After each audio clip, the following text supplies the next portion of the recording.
you getting yourself ready for our show?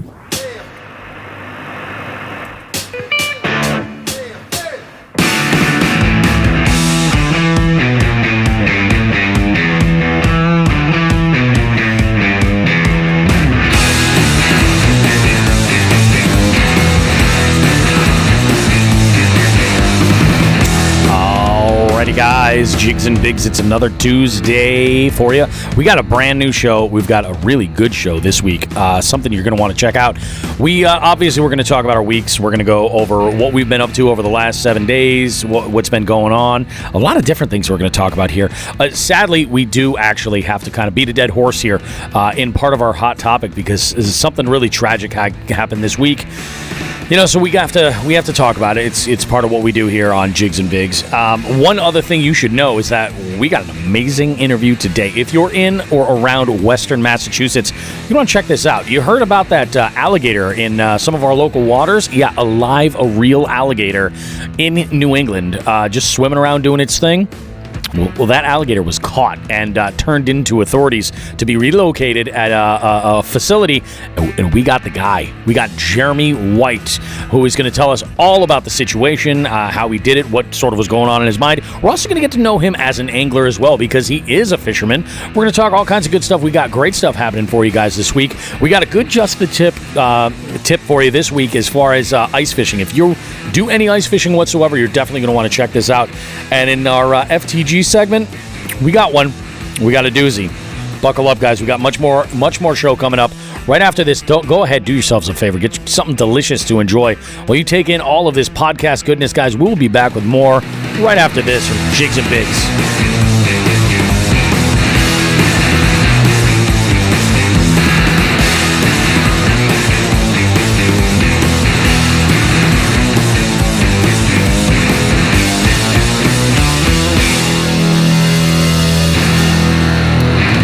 Good morning, good evening, good night. Whenever you're listening to this, I hope you guys are having yourselves a great one. I am Bobby Roast Beef. Welcome to another episode of Jiggles and Bigs.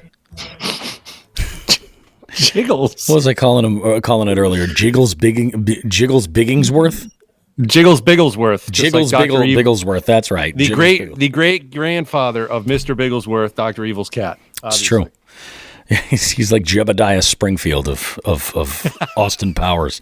Anyway, we got Nelson DaCosta in the house with us. Nelson, how you doing? He says, good evening, gents. We're recording this on another Sunday night. You know how we do. We got jig heads popping in to our exclusive live stream.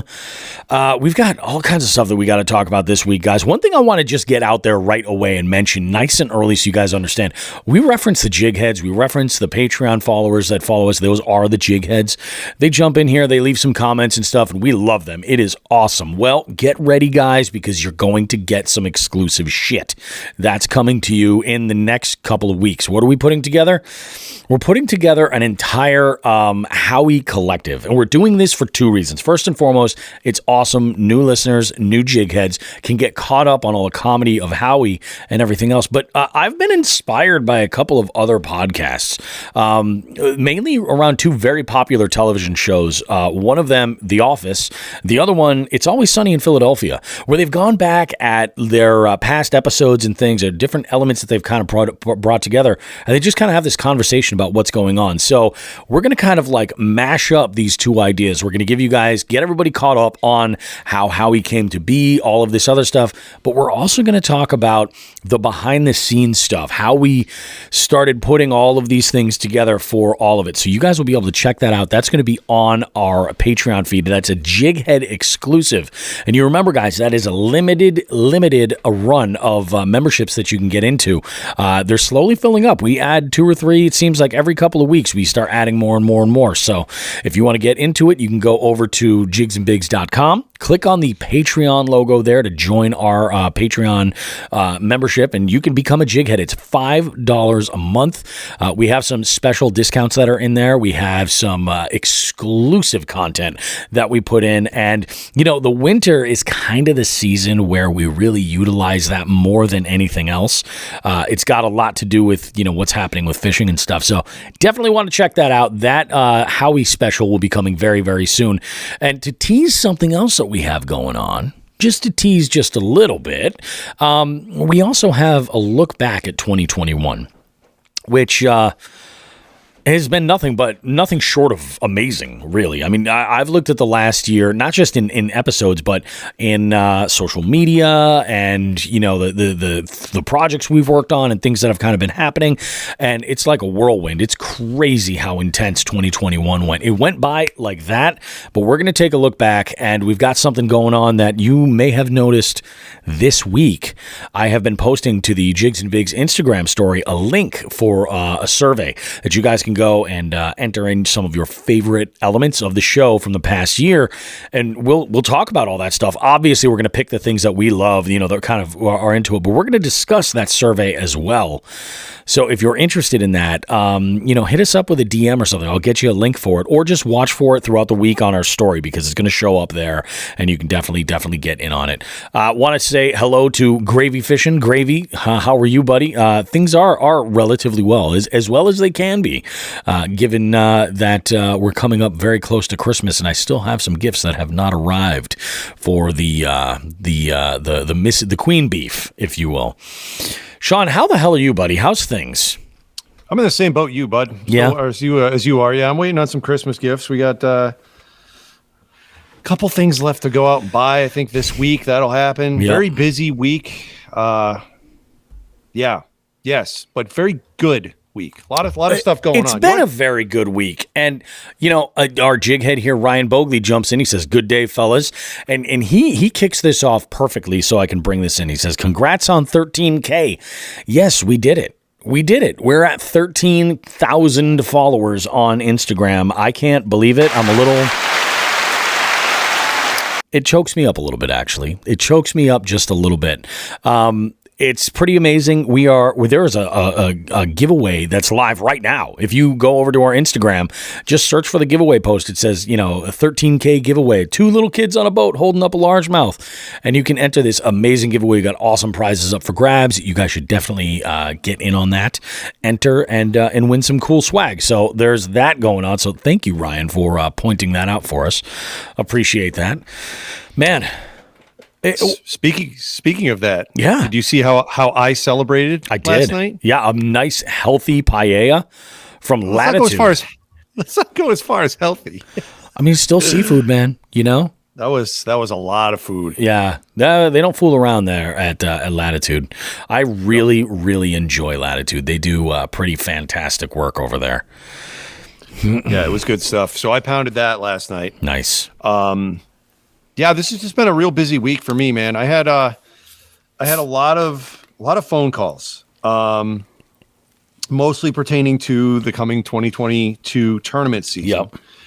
Yep. In particular, I did have a couple of nice long chats with the boss man, with Ken Wood, about some of the things that MAKB is doing and we're planning on doing this year. I had to reach out to a couple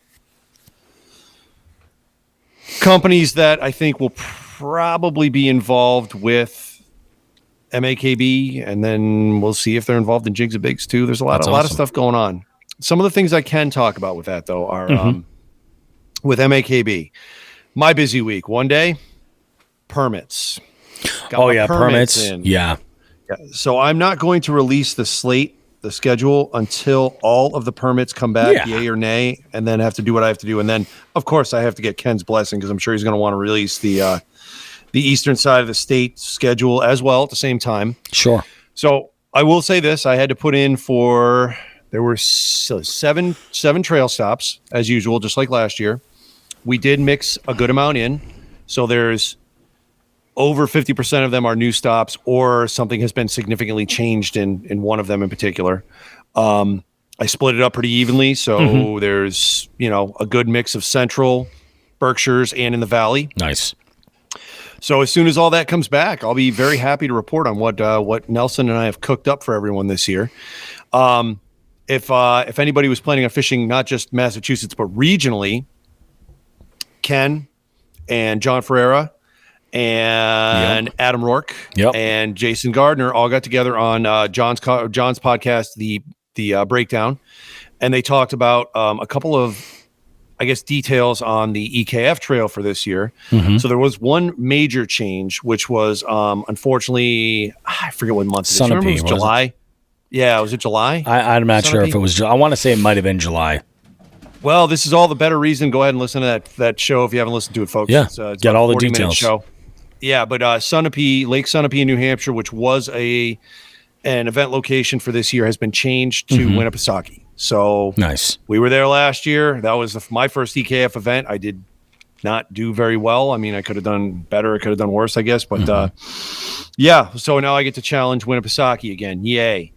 What else did we talk about this week, Bobby? We talked about some stuff. We had the EKF news, of course. Oh, the knockout tournament. Yeah, the knockout tournament. That was another one. Yes. So I volunteered to take the reins on that and kind of, administer it. There's a couple things that we're looking at shuffling up a little bit for the knockout tournament. So try to keep things spicy. Yeah. Now, no announcements can be made right now, but I have some significant input on things that I've seen in the past and ways to get more people involved, and we'll be implementing them. Ken and I had a good conversation about it the other day. So keep your ears open. More to come. This is here. You guys are getting a little bit of a window into what tournament directors do. Well, when they give a shit. Yeah, exactly. because there is a whole other world there too. Yeah, we're trying to put out the best trails and the best events we can for everybody involved in MAKB, and then Ken and Jason and Adam for EKF. So we think we're doing a good job. We think that everybody's going to be pretty excited about the shit coming out this year. So just stay tuned. There's my teasers. There was one other thing I had to mention. Why don't you talk for a little while and I'll remember it? Folks are very excited all around for 2022. I think I am very much looking forward to 2022. A lot of stuff that I've been doing this week has been a little bit different. I actually have been planning a couple of different things, not so much with fishing so much, but I've been fooling around with. I know I've mentioned before on the show that I have a very big interest in truck camping. I think truck camping is just awesome. I think it's going to add a whole other element of being able to get there and extend sort of my experience on the water. Because lots of times I'm going to be doing this. It's before fishing, it kind of lines right up. But the other thing too that I've been really involved with in the winter is I've been trying to switch up my my everyday carry. You've heard me talk about EDC stuff before, right there, Sean?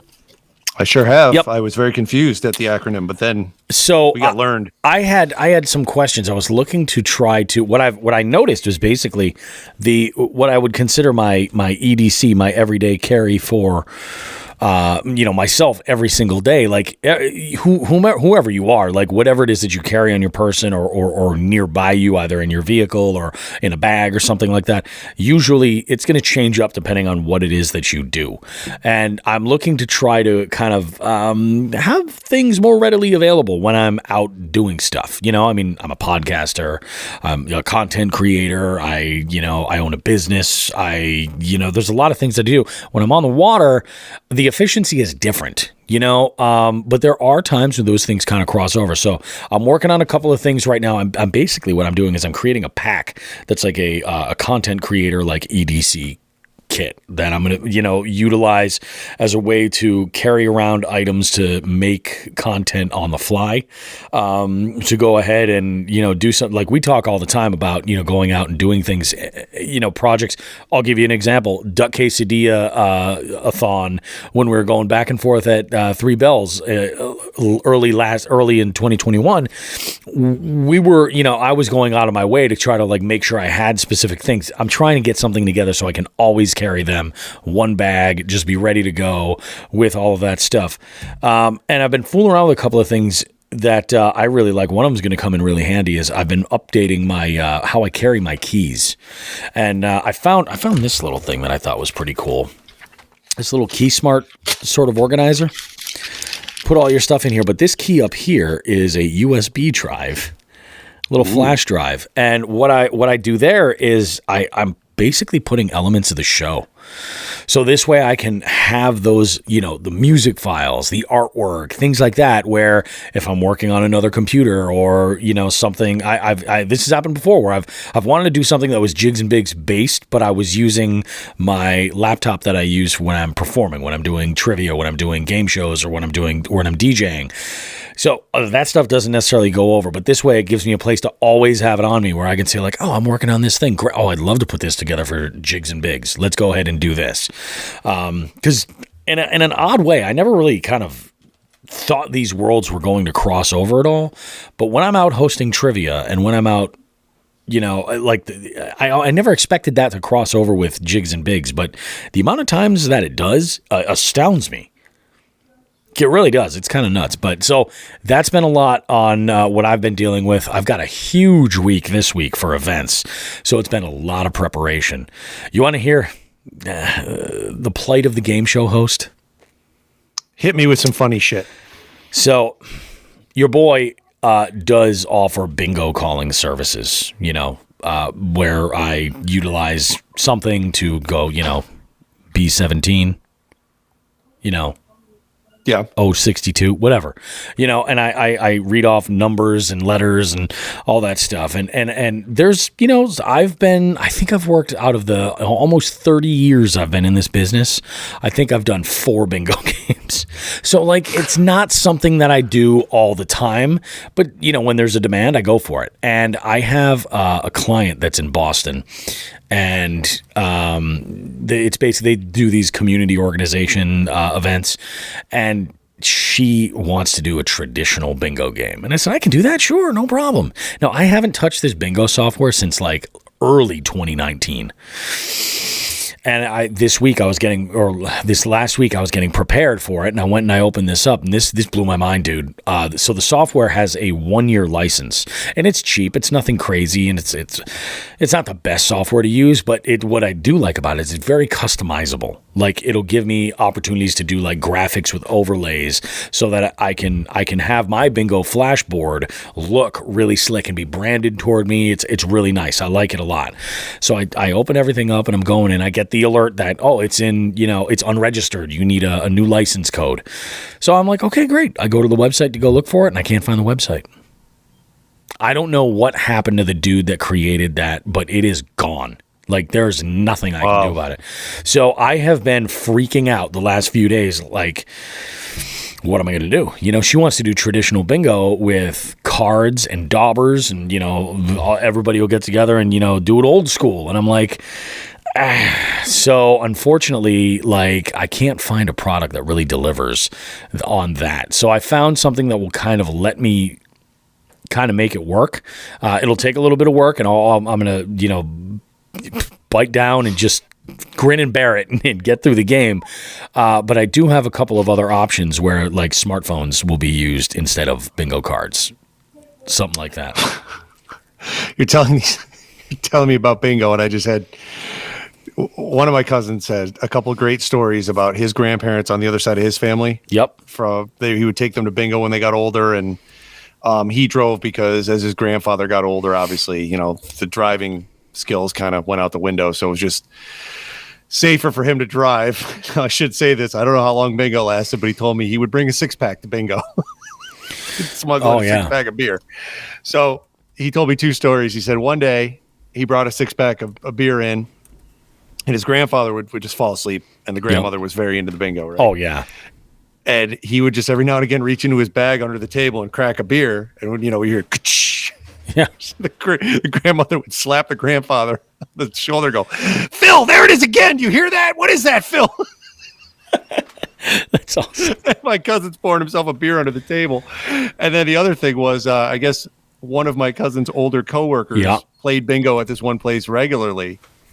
And they walked in, and this coworker said, "Hey, how's it going, buddy?" And my cousin was not aware of this rivalry between his grandmother and his coworker at bingo. And have you seen the bingo setups that some of people make with all their fucking trinkets and tchotchkes and everything lucky? Yeah. Well, apparently when this proper greeting was given to my cousin, his grandmother looked at them both and took her arm and just cleared the whole table. All this guy specifically set up shit and said, "Don't talk to my grandson." Oh my God. Dude. Old ladies are brutal, man. I remember going to Christmas Eve at their house some years. Yep. And his grandfather on that side, he didn't care if you were 5 or 105. He was taking every penny you owned in poker. Yeah. I learned to lose money at poker, and it probably spoiled my experience. I haven't played poker in years. It was cool to go to Christmas Eve and lose money to that guy. He was all right about it. Yeah, of course. He was getting it. He was taking your money. So, sorry. Couple of interjected bingo tales there. That's freaking awesome, man. Yeah, so this event happens on Tuesday, the day that this drops. I'm going to be headed out to do this game, and hopefully all goes well. I've got this last Thursday, I did a doubleheader. I did a game in downtown Springfield at Ray Berry's place, the White Lion Brewery, the Lion's Den. Have you been by there at all? I have not. It's beautiful, man. And the food element that's in there is the highbrow kitchen. So like it is, they did a great job in there. It looks really good. But this was an organization for a group of teachers. So I had gone out and put together a quick trivia game, and they ate it up. They absolutely loved it. It was great. But I made it to my game in Northampton, quite a ways north from there, with no time with no time to spare. But I was on time. It was great. Everything worked out so perfectly. And then I have another one of those happening this week. I'll be in Westfield for a corporate event, and then I'm going to be going to my regular Thursday night. And then Wednesday, I've just got a mess of stuff happening. Like Wednesday is going to be an absolute shit show. So I'm looking forward to next weekend and starting to wind into the actual holiday week, because I'm planning a big Christmas theme for the week leading into Christmas Eve and Christmas Day. So it should be pretty awesome. And then I've got, and actually after that, then I have to plan the big fat speed quiz of the year, because I've got New Year's Eve. I'm doing trivia at Nathan Bill's. Dude. It seems like as soon as the holidays are done, or even this week or two leading up into the holidays, it's just like we're shifting into, a couple other things we have, or I had to reschedule this week just for various reasons. So you and I had planned on getting together with our friend Joe Brown. Now the audience, of course, is asking themselves, who the fuck is Joe Brown? Yeah, Joe Brown is the proprietor, of Old Glory Outdoors. So we're getting together with him. We have to talk about our schedule with him going forward this year. Yep. A couple of things that we're going to be involved with.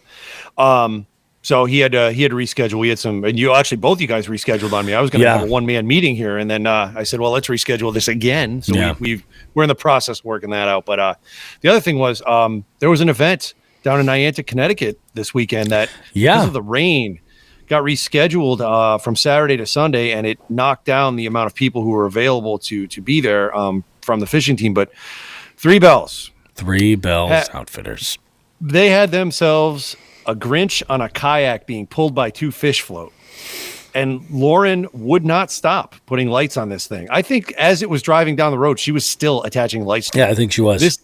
It could be seen from space, and I am hoping they won. I know I got pictures of it, and I voted. There was a hotline. I voted. Oh yeah.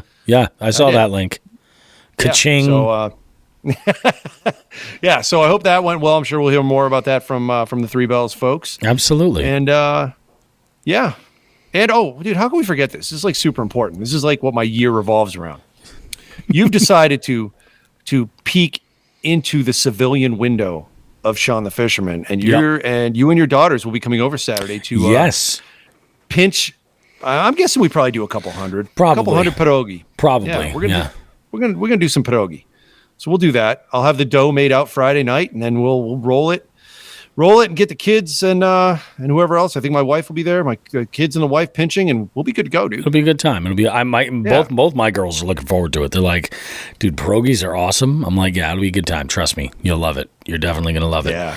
The sort of like the cap to the work week anyway was this Friday. My wife and I we had tickets to go see Louis C.K. in Boston at the Orpheum Theater. And what's interesting about Louis is not the fact that he had to take a couple years off. It's because the only show he's done in America since he basically was forced out of his career, really. He had a whole movie that was supposed to come out that got scrapped, everything. So there's a lesson there. Keep it in your pants, folks. But anyway, he did one show in the States. It was right before everything shut down. It was in Albany, New York at the Egg. And my wife and I were there. It was the last thing that we went out to do before the world, like, they pulled the e-brake on the entire country. Like, everything just stopped. So it was kind of symbolic and kind of interesting that we got to go out and see this show, this same comic.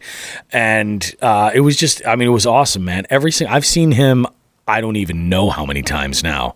And he's great almost all the time. I'll tell you what, it is so nice to see him not coming out and doing shows in a suit and, like, you know what I mean? Like, it's back to the old Louis. He's still a piece of shit. Like, he's still a scumbag. Absolutely. You know what I mean? Like, but oh God, it was so good. The Orpheum's a nice theater. I don't know if you guys haven't ever been there before. It's a nice spot. It's not huge, but we didn't realize it. My wife was like, "Oh, I got some pretty good tickets. I think they're like third or fourth row." No, we were right in front in the center section. Like, it was just unreal, fantastic. We ate at a great little spot right near the Orpheum called the Beantown Pub. We had some haddock bites and some loaded tater tots that were just dynamite. Couple of quality local beers from Clown Shoes, and we had ourselves a great night. It was a good time. Got home late, got home about 1 a.m, and derpy dog Eleanor was barking at 6:30 to get my wife out of bed, and which in turn had her get my oldest out of bed so she could take the dog out. It was crazy. So that was Friday night. That was really, really awesome. I had a great time, and it was so cool. I think he's the funniest son of a bitch, and my wife is a huge fan of Louis. And one time, I remember she's like, you kind of remind me of him a little bit. And I was just like, that's frightening that you say that. Should I be upset about this? Because he's not a decent person, I mean, he is, like, you know what I mean? But, like, he likes to make people question themselves, and, Am I a piece of shit? Yeah, we're all pieces of shit. We're all pieces of shit. Well, actually, we've determined this last week with my my family's holiday adventures. Yeah, that we are in fact giant pieces of shit. You would not believe the amount of people who have reached out to me and asked me about either that house that I had mentioned, and I forgot to post the video. I will to it, or that have told me, oh, you should see this place, and it's where it could be anywhere in the country. It's been all over the place. So very cool, very, very, very strange week. Yeah, I was just going to say, we're all pieces of shit. Louis C.K. is a piece of shit, but none of us, except for you, are out judging Christmas houses. That's true. shitting on people's mirth. I'm on a whole new level of piece of shit. It's true. And then, hey, it is what it is. It is what it is. The rest of the week was kind of tied up with me fucking around with the fucking phones, if you know what I'm saying.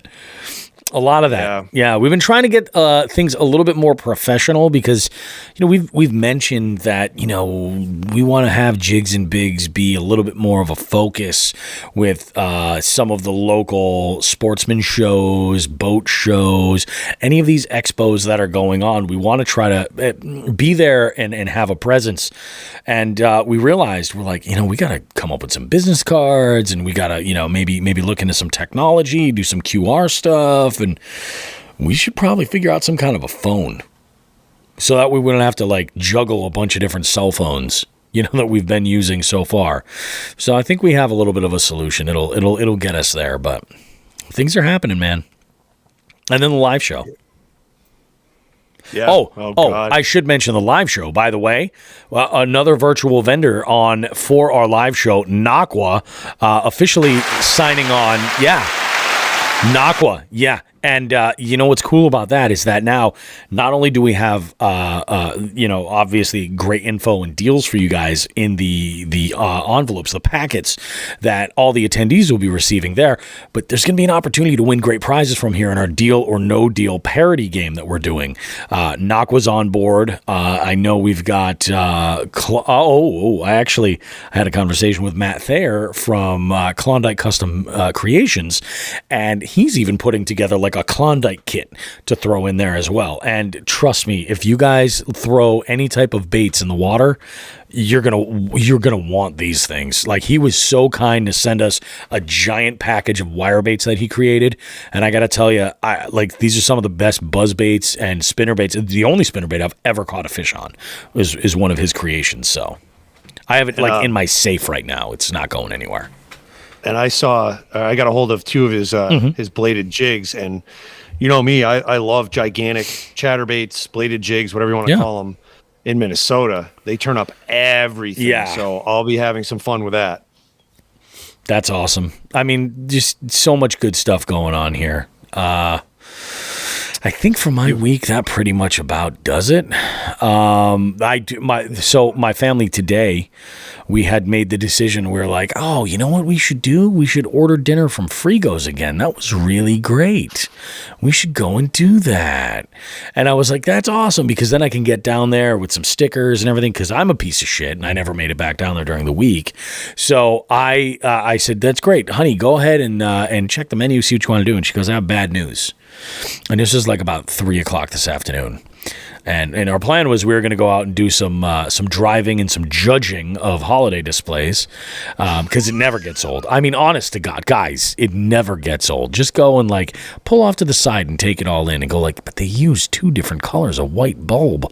What the fuck is wrong with you people? Where is your goddamn merriment? Fuck off. Look, LEDs and bulbs. Who does that? Who mixes an incandescent warm glow with the harsh nastiness of light-emitting diodes? Who the fuck do you think you are? And that's my 12-year-old from the back seat. That's what you're hearing from her, not me. I'm just sitting there like, oh, I love my truck. It's so nice. Anyway. Now, let me ask you a question. If you're going to be passing judgment like this, do you and your wife like look to the back seat, and if there's like 2 thumbs down, does somebody have to then get out of the car with a Molotov cocktail and just whip it at the house, and you just drive away slowly? Like, Sean, you may have just inspired the next family reunion. We might do this. We normally have it in September. We might bump it to December just for this. Just do a big caravan. And then what we'll do, we'll show up at somebody's front door, knocking at the door, and they'll be like, oh, honey, carolers. And we'll be like, fuck you. And then take off. I think we've lost all the watchers. I don't think anybody's watching this right now anymore. Yeah, we're done. It happens. No, but so that was the plan. We were going to order dinner from Frigo's, and then things spiraled out of control because Frigo's is closed on Sundays, which sucks. We didn't think about that. We're like, oh, damn it. Okay, well, that's not going to work. So we're scrambling, looking for some kind of a alternative, because we're already like in the moment. Like, we're in the car, we're ready to go. And, we're like, we'll take a nice little ride, get a coffee. Sun's going to be going down a little bit. We'll schedule a pickup for whatever. So that's what we did. We made plans, called in an order. We said we're going to do a pickup at 6 p.m. because I needed to be here ready to go in time for the show. So there was a little bit of a deadline there. So we call a local eatery, and I'm not going to tell you who they were. If you're a jig head and you're in this live right now, you could probably figure that out. But I'm not going to tell everybody on the show what it is, because I don't want to offer up the free advertising. And I also don't want any, I know you guys are dedicated. I don't need anybody showing up there and causing a ruckus. So we go in and we arrive about maybe 5 to 10 minutes early, and I go in and I had to use the boys' room, and I come back over to the line where the phone pickup order spot was, and I give them my name and everything, and they tell me, oh yeah, that's right, you ordered it for a pickup, and okay, great, yeah, it'll be X amount. I pay the check, and she says, just go wait out in the hall and we'll bring it out to you. I'm thinking, great. 10 minutes goes by. I don't think anything of it. I'm like, they're busy. It's okay. And anytime I've ever been in there was in the past, it's been much busier. Now 10 minutes turns into 20 minutes. Now the people who were showing up and waiting in the hall after we had gotten there had all cleared out. And they'd all gotten their stuff and had all left. And I'm like, what's going on here? So I asked the question, and I get told, oh, well, you guys should be next. So it'll come right back out now. I was like, okay, great. Awesome. We're waiting and waiting and waiting. Nothing. Gets to be about 30 minutes. And I start, I'm texting my wife, and I was like, hey, I go, I don't know what's going on in here, but I go, get ready to order from somewhere else. Cause I'm like, I'm running out of time. We're going to have something delivered, or we're just going to have to figure something out at home. And we're just that's going to be it. So I go in, and this is, at this point now, it's been a half hour beyond the time that I had called and told them I'd be picking up. And I go in and I ask about it, and I was like, hey, just out of curiosity, when you said it would be up next, are they preparing it now, or are you guys just boxing things up and it's going to be ready to go? I said, because if you're only starting it, I'll just take a refund and we'll go.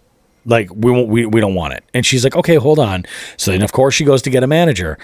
30 minutes after I was supposed to pick up, the manager comes over and she says to me, oh, we had a printer problem. Now, I've worked in restaurants long enough to know that that's bullshit. Like, I know that printers happen, printers break, and these things happen, but you lead with that when it's your real problem. Like, if that happened and the order hadn't been processed, you got to lead with that. It would be a whole other thing. They did refund a small amount of what we put in. In fact, they gave me a gift card, which is just like...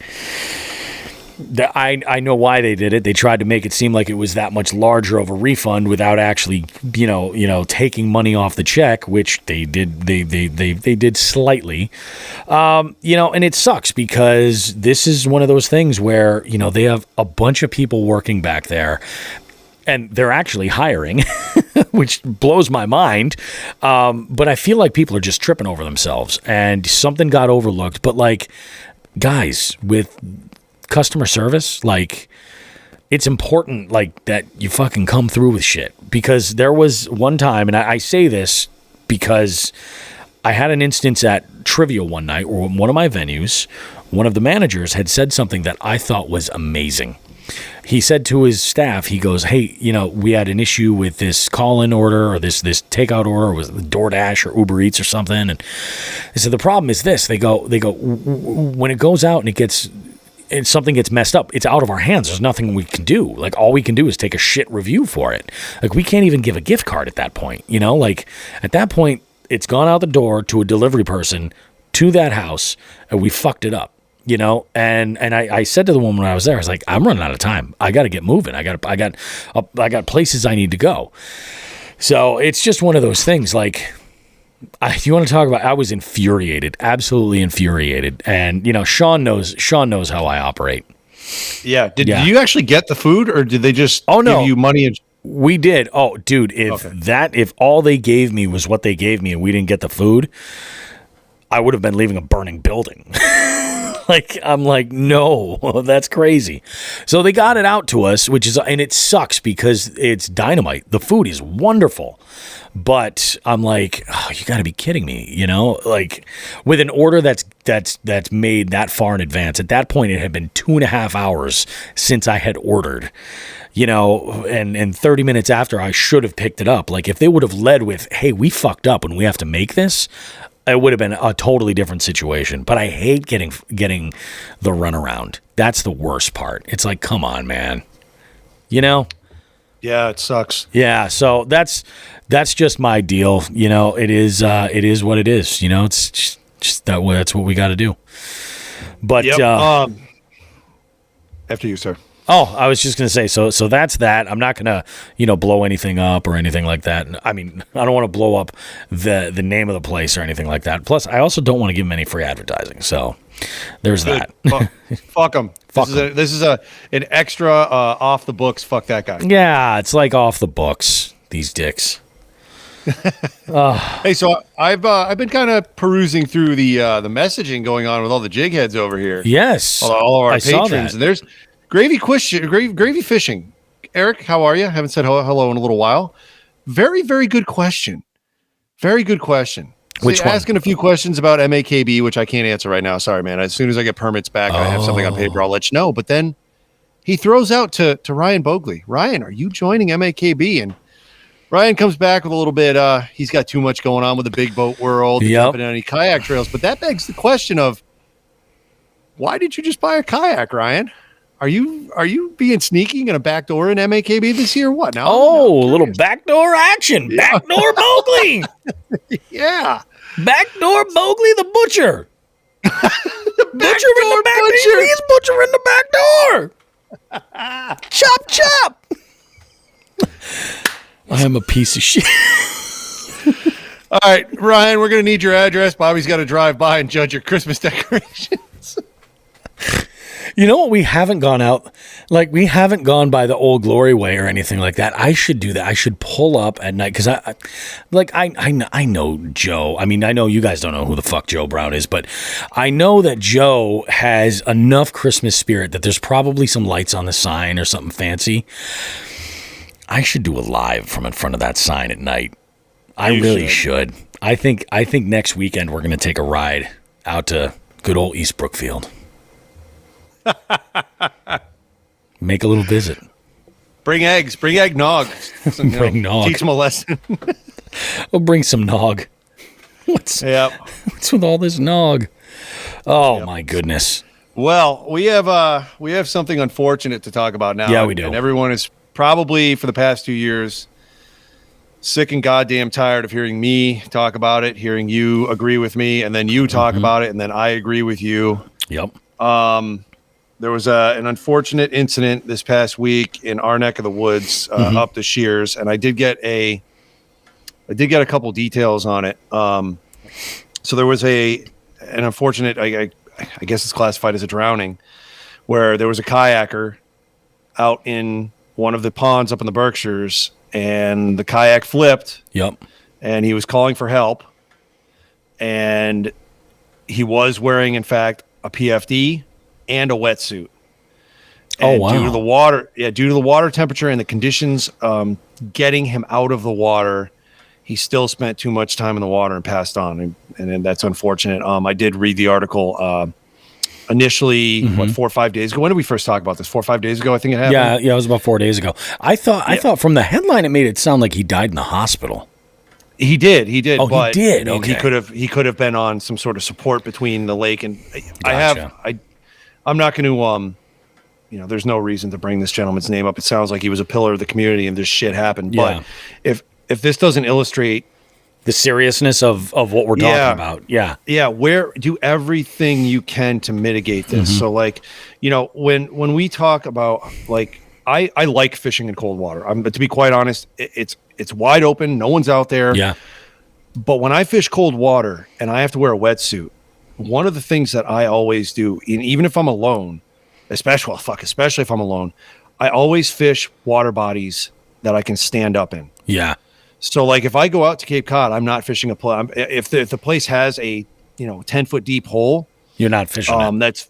I'm staying away from it. Or honestly, I'm doing everything I can to stay away from it. So I'm really making sure that I know exactly where I'm fishing, and I get stand up so that if I do go in, I know that every second counts from the time I get back into my boat till I get back to shore. Yeah. So and that's why I wear a wetsuit. If I'm going in the water, I'm done for the day. I'm not wearing. A dry suit will keep you out there longer. I'm good if I'm just fun fishing out in the winter. But I mean, this is serious shit. I don't. Chances are this gentleman was not one of our listeners. Probably isn't even a fisherman from the article. Well, you did say he's a pillar of the community, and let's be honest, those kinds of folks don't listen to this show. I'm kidding. Yeah, you guys are pillars of the community. He seemed to be more of an like a, how should we say, like a touring kayak, touring kayaker, and I mean, it's just tragic. No one, if you're going to go out, it sounds like this gentleman knew all the risks, took plenty of precautions, and shit still happened. So that's like when we hear during the summer, I'm not wearing a PFD, I can swim. Okay, when you have a stroke or a heart attack or you hit your head on something and you can't swim because you're unconscious, I don't like seeing this. I don't. Yeah. It doesn't make me feel good. I'd rather be known for the guy who harps on safety than, shuts up, doesn't talk about it, and then we have shit like this. It's awful. Right before Christmas, this poor guy passed on. Oh yeah, that sucks. It's terrible for his family. I mean, and you nailed it. Like, he did this stuff. He took precautions, and that's the thing. It's like you can still take all the precautions, and like, you got to be super careful, man. Yeah, it's awful. I mean, I my condolences to his family.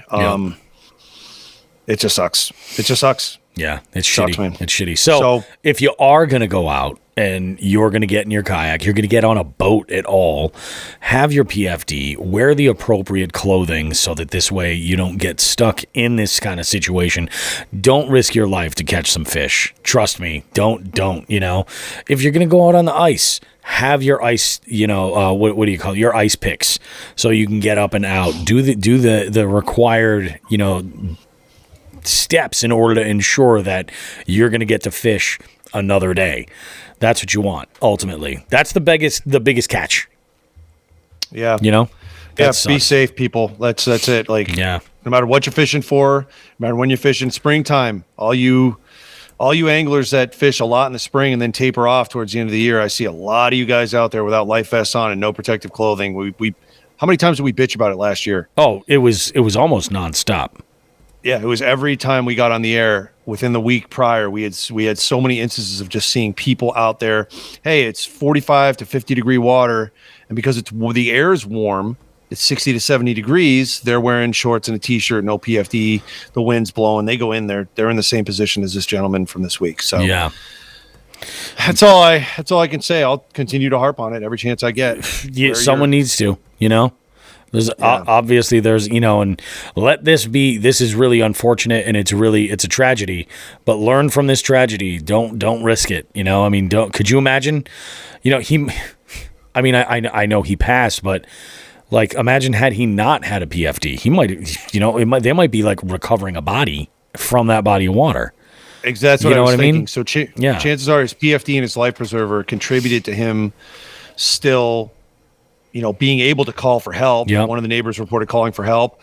And then if he passed away at the hospital, that might have extended his life, at least gave the doctors a chance. Yeah, exactly. At saving him. So, but if he didn't have any of that, yeah, I'd rather, I don't know. Again, horrible situation. Our condolences from the show to his family, and shitty.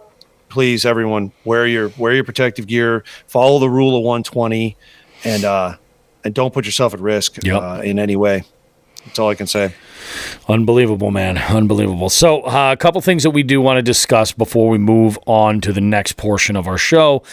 First and foremost, the 100th episode is coming, and it's February the 5th. 100th episode, this is a huge thing for us guys. I never expected that we were even going to be doing this long. I honestly was like, if I manage to do this show for 6 months, I'll be floored. I'm just like, like I said, when I started the show, I called myself a podcaster, and I was like, I really shouldn't say that because I've started multiple podcasts and they've just never gone anywhere. And this has been a whole other animal. What's that? You know what the most striking thing about reaching 100 episodes is? What's that? The fact that you said, hey, Sean, why don't you come on and do a few shows after that first appearance? You're like, hey, why don't you co-host this or help that? And then now we're doing this every week together. And now it's just digits. This week, I'm so stupid. I couldn't figure out if episode 100 was 97, 100, or 103. So I can't count. It's kind of nuts. So anyway, that's coming up. It's a live show. Not only is it a live show, but there's lots of awesome stuff going on. We've got special guests lined up. We've got lots of opportunities to win amazing prizes. We do have vendors that will be there both live and in person and virtually.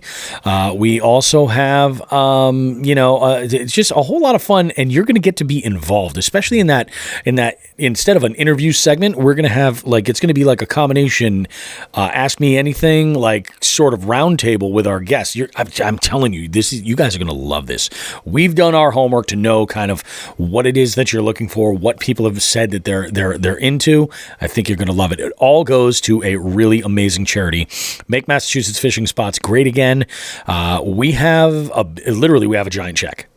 We're going to present to them that night, not only with the funds of what we've raised for them through the online tournaments, but also with the funds of that we're raising at the live show, because all of the ticket sales and even we're taking donations from our vendors as well. So all that's going to get added up, and hopefully we can give them a big chunk of money so they can continue doing what they do in our community, which is pretty awesome. So we appreciate them, and I think you guys would have an absolute great time. Remember, get in touch if you're interested. We've got tickets available. Go to jigsandbigs.com. You can click on the little banner that we have hanging up there that says the 100th live episode recording. Go ahead and click on that sucker, get your tickets, and we'll go ahead and we'll make it all happen. It's going to be great. Of course, we want to remind you guys that we do have a couple of Spotify playlists that are going on.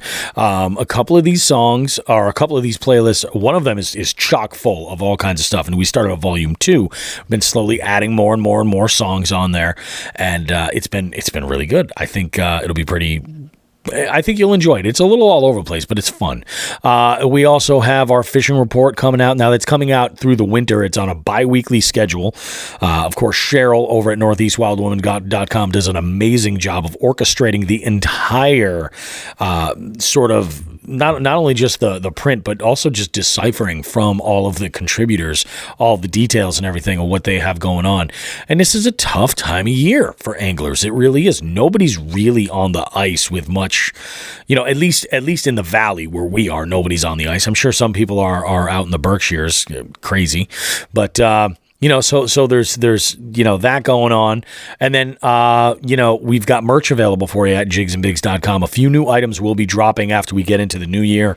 Got a few plans lined up for some cool stuff going on there, but this is a great opportunity to go ahead and get some extra stocking stuffers, a Jigs and Bigs hat, maybe a couple of t-shirts or something for the Jigs and Bigs listener that's on your list, if you've got one on your list. Or maybe you just want to treat yourself and you're like, damn it, I need to get myself a Christmas gift. I do that quite often. Look at all this EDC shit I've been doing. I'm like, buy a bunch of gifts, and I'm like, I deserve a little something for all this online shopping.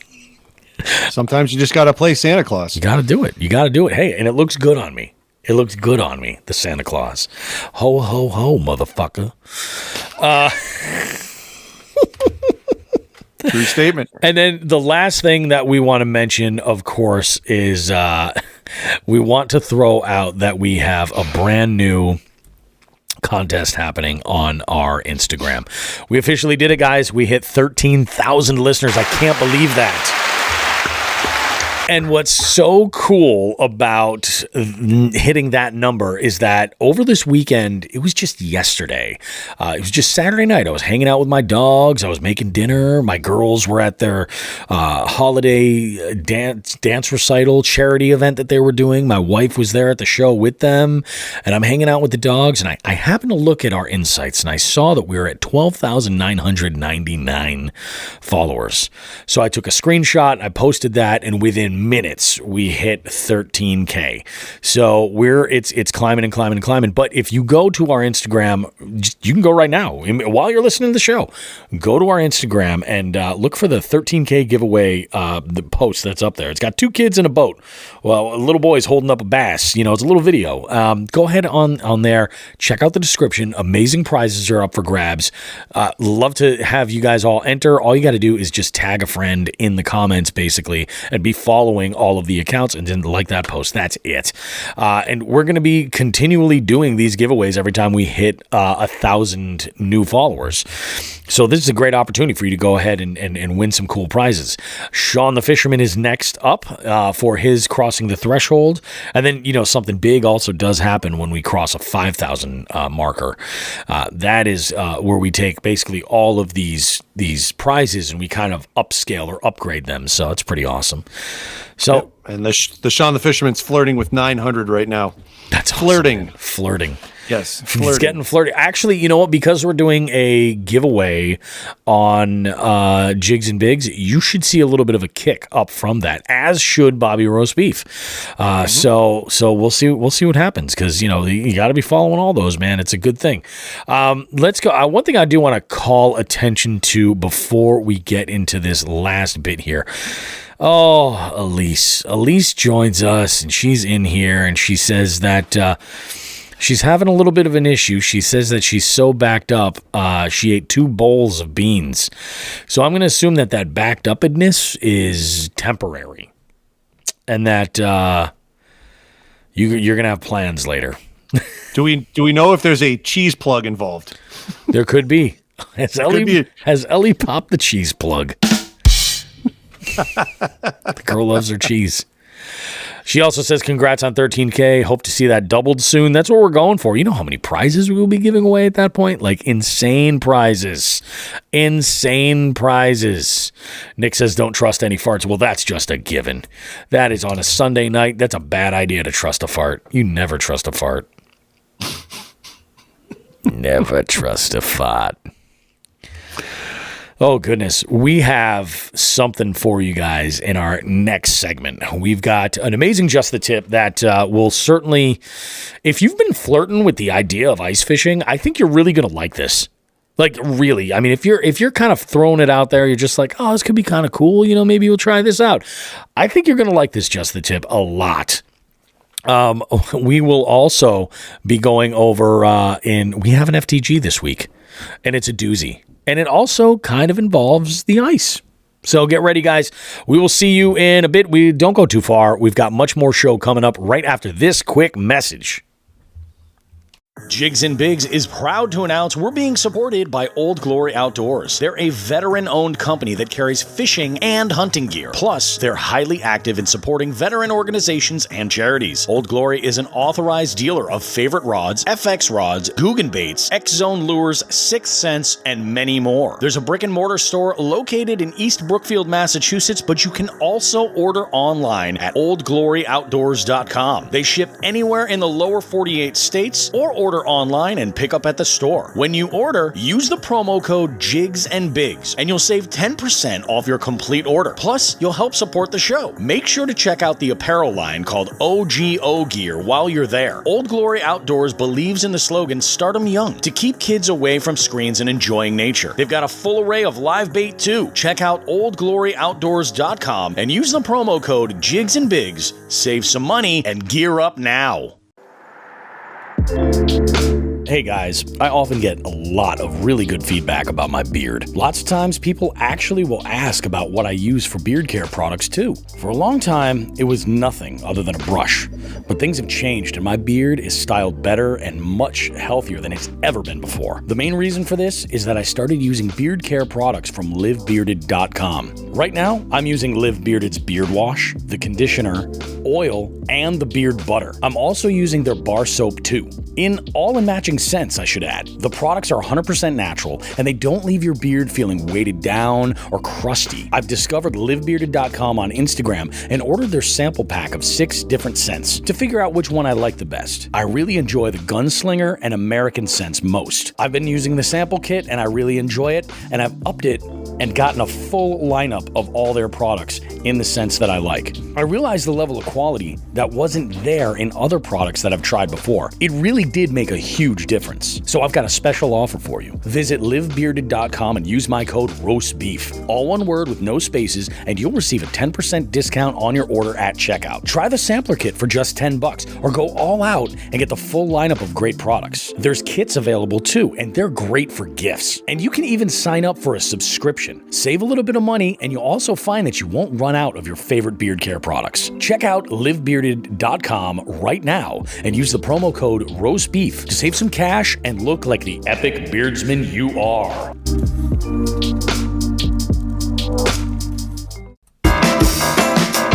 Bobby and Sean now have a special presentation for us all.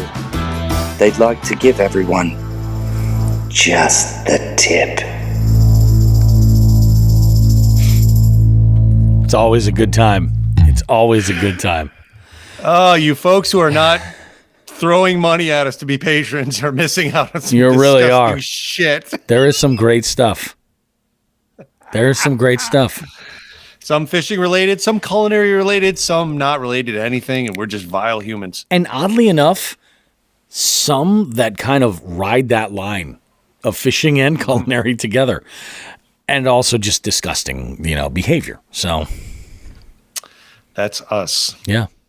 So let's talk about tips. What do we have for our fine listeners today as far as a tip? I tease this as something that if you're teasing your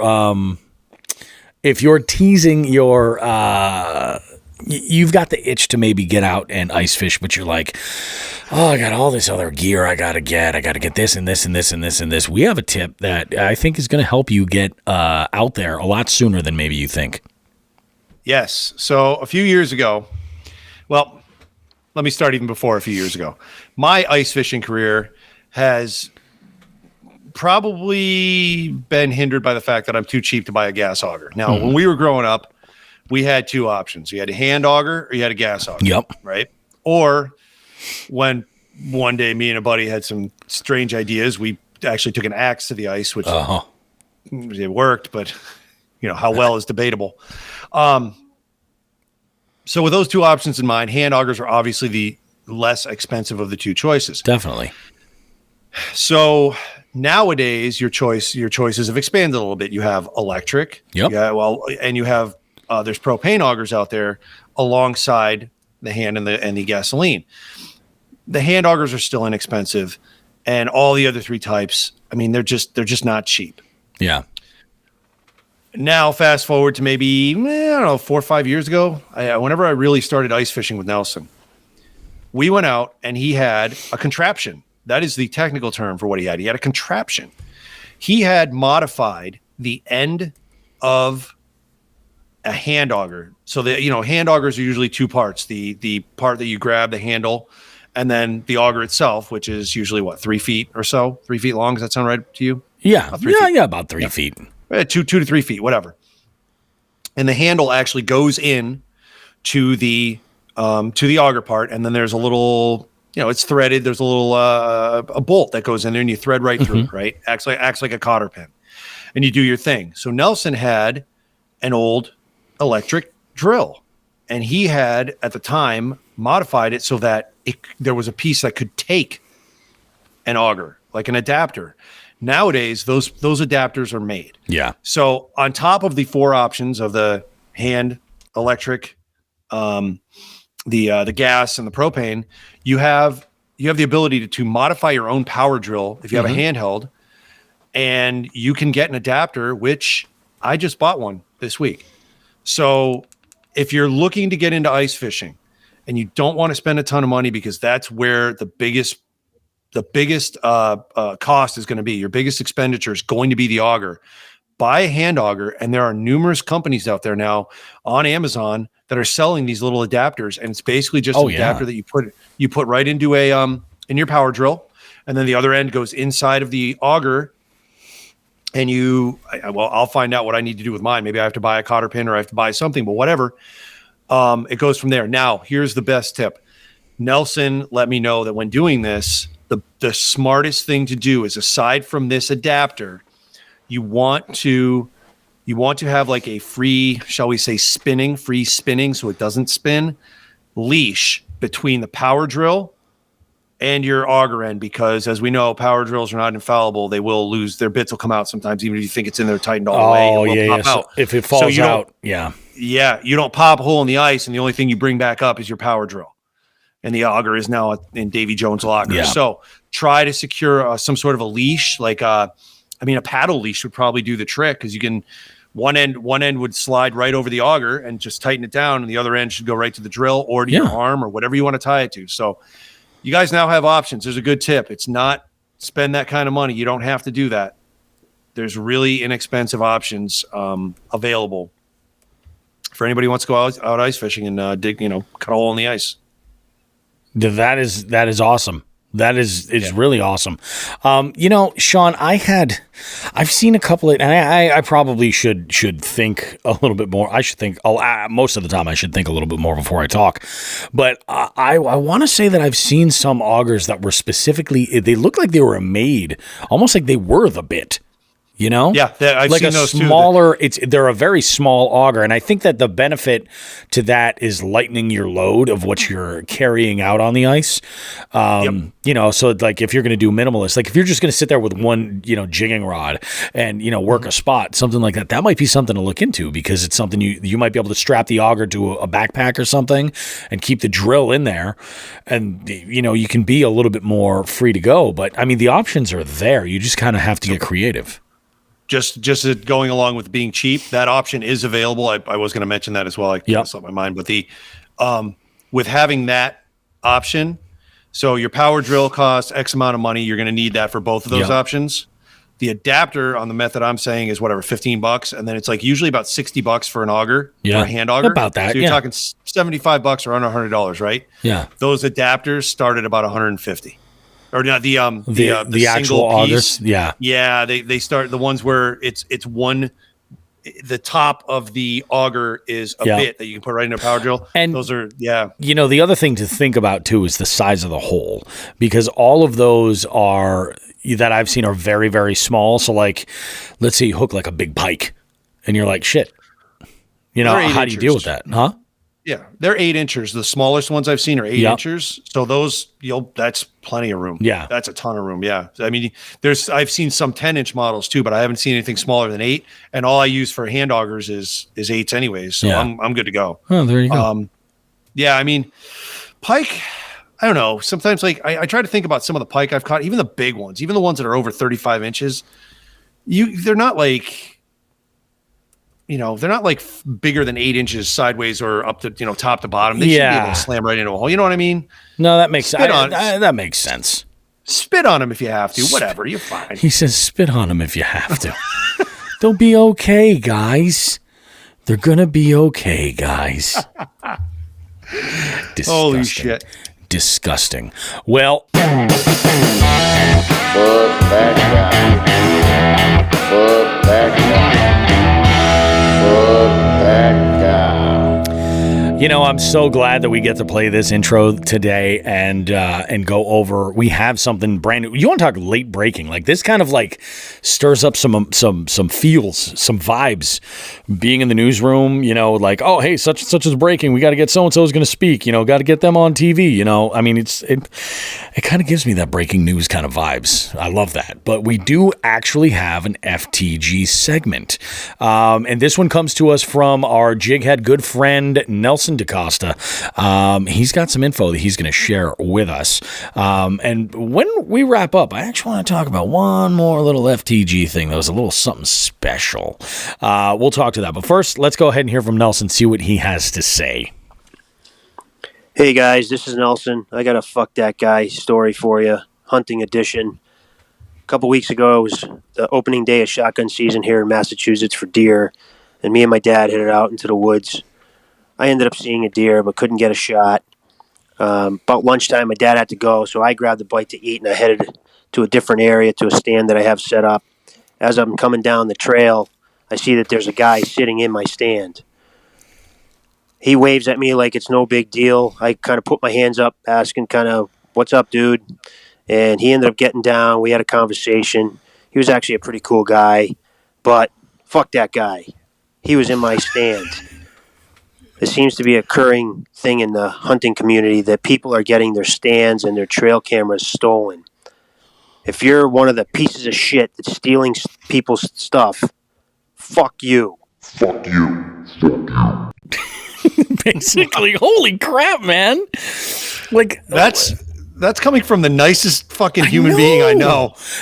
This is the thing that just blows my mind. Like, all right, I get it. Like, there's this mentality that exists in society that, like, hey, this was here, nobody's using it, and it's not going to hurt if I just, make use of it. If I break something, I was never here. Fuck off. Whatever. Like, nobody cares about shit anymore. But what blows my mind is this. And Nelson started. He was like, it's the opening week of shotgun season in Massachusetts. you're jumping into somebody's private equipment on a piece of property that is wide open for folks to use, because I know that Nelson hunts public land, right? I believe he does. Yeah. So it's like the land is open for people to use. But if somebody leaves a tree stand out there, any type of a shelter, or trail cams, that's crazy. Like if somebody leaves that stuff out there, that's not yours to make use of. That's just bananas to me. But on top of that, what kind of an idiot is like, oh, if the owner of this comes over, he's gonna have a fucking gun? Well, there's a lot of things. That's what I'm saying. This is one of those things where I like to say there's a lot to unpack here.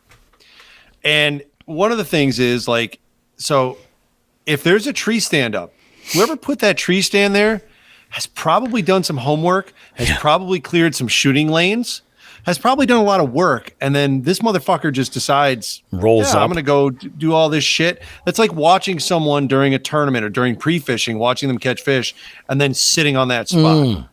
I mean, it's the same thing. It's not as dirty, but it's still a dirty move. Like, go out and fucking do it yourself. So I'm with Nelson. Now, the big question is, when this guy descended, did he A, wipe his ass with the nearest birch tree, and did B, or even better, did Nelson wipe this guy with the nearest birch tree? Exactly. And B, did he immediately say, hey, wait a minute, this is similar to that time where I was washing my car at the Otis boat launch. I don't know why people keep getting pissed at me. I was just washing my car. I just figured it was all right, What the fuck? I don't know what to say.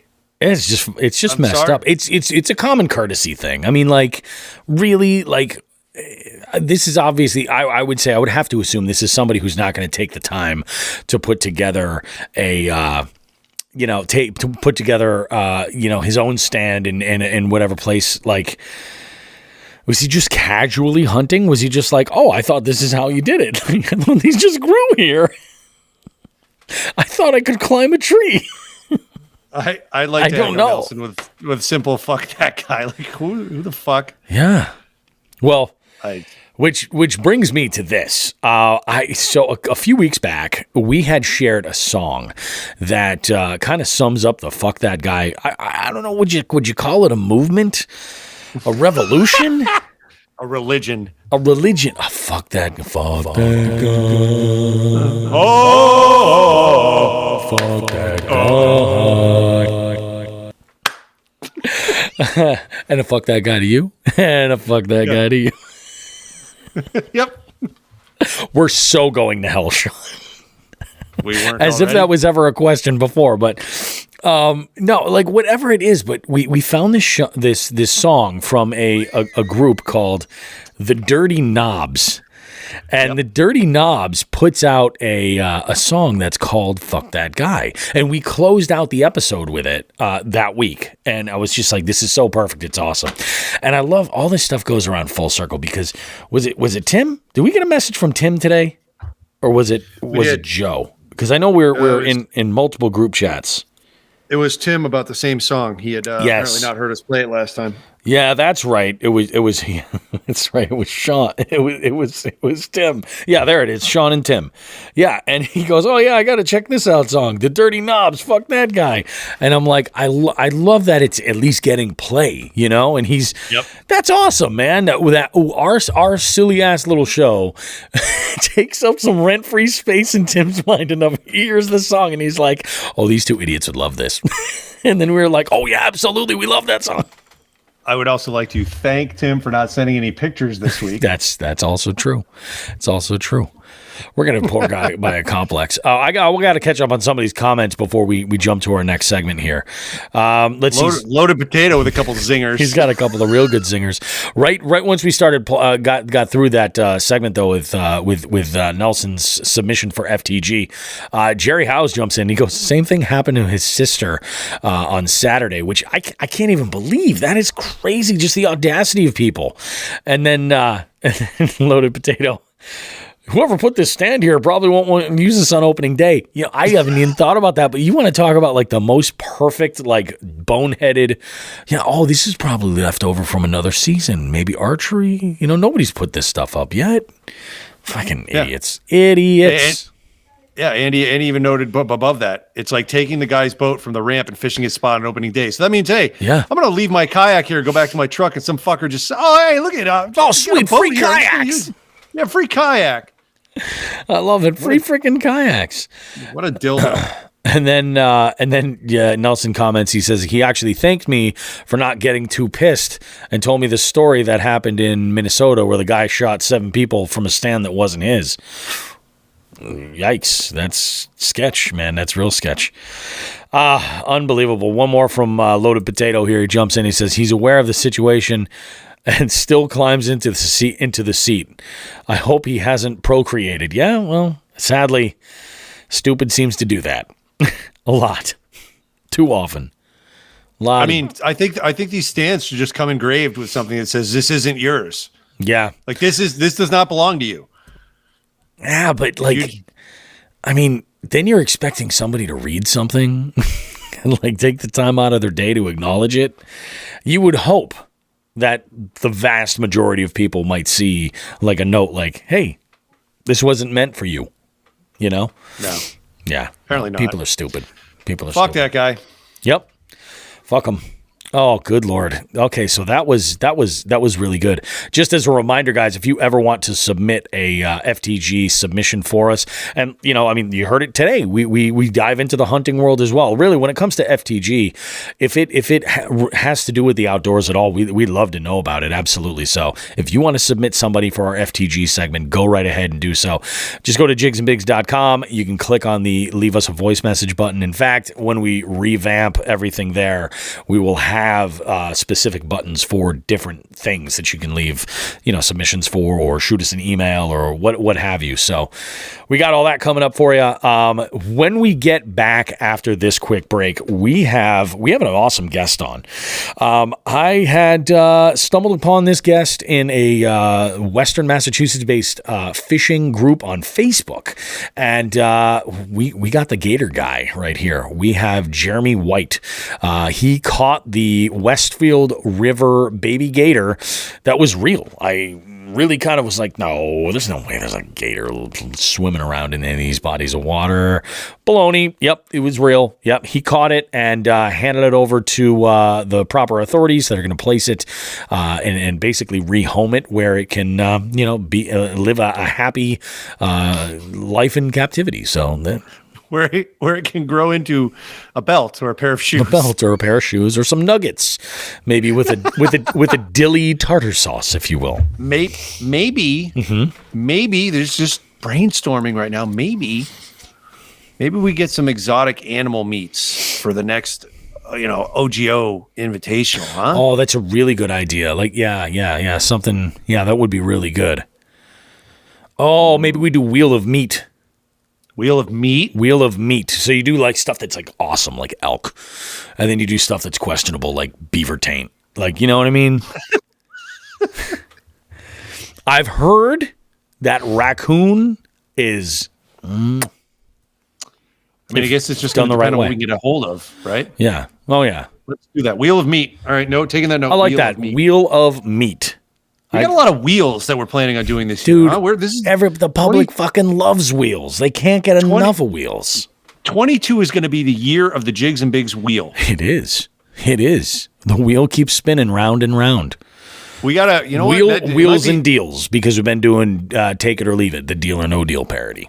You know who's gotten very lonely recently that we might want to bring back out of the shadows? Who's this? The paella wheel guy. We haven't seen him in a while. Man, you know, it was today that I learned I could still send GIFs on Facebook Messenger. All of those hot dog and sausage GIFs that we were sending back and forth. I was like, how the hell is he doing that? Like, there's no way he's saving those on his camera roll and going ham like that. And it just, after the update, they just changed where they were located. And my fucking gray-haired ass is like, oh, that's right, I'm going to fix it. We're idiots. Yeah, but we made it happen. We delivered an abundance of hot, swollen, tepid, oozing hot dogs. Stinking. Stinking, yeah. Fucking Oh, guys, we'll be back. That was talk about Jeremy. I'm sorry. I apologize in advance for that setup into your interview, man. Hopefully, we'll have him back. Let's pump Jeremy's interview with the wheel of meat and stinky tepid hot dogs. Stinky tepid hot dogs, guys. Jesus Christ. We'll be back after this quick message. Don't go too far. We got much more show coming up. We'll see you. Jigs and Bigs is proud to announce that we're being supported by Three Bells Outfitters. Located in Smith Cove on the Niantic River, TBO is Connecticut's premier paddle sports retailer. They're a full service shop specializing in kayaks and paddleboards for everything from recreation to tournament fishing. Three Bells is an authorized dealer of Hobie, Jackson, Feel Free, Native, and Bonafide kayaks, as well as many paddleboard brands. Not sure of what kind of SUP or kayak you want? TBO offers free demos of all brands. Want to go for an extended test drive? They have a full-service rental facility on site. Three Bells also offers a complete rigging service for your kayak with such brands as Yak Attack, Yak Gear, Burley Pro, Yak Power, Torpedo, and more. The sky is the limit. You can visit Three Bells Outfitters in person or online at threebellsoutfitters.com. They ship anywhere in the lower 48 states or order online and pick up at the store. Can't make it to the store to pick up your kayak or worried the freight company might damage your purchase? Three Bells Outfitters offers a white glove delivery of kayaks within a 225-mile radius of their store at a rate less than typical freight carriers. They will deliver your kayak, set it up, and answer any questions you may have. Be sure to follow them on Facebook and Instagram. Don't forget to tell them Jigs and Bigs sent you. Three Bells Outfitters, because life is better on the water.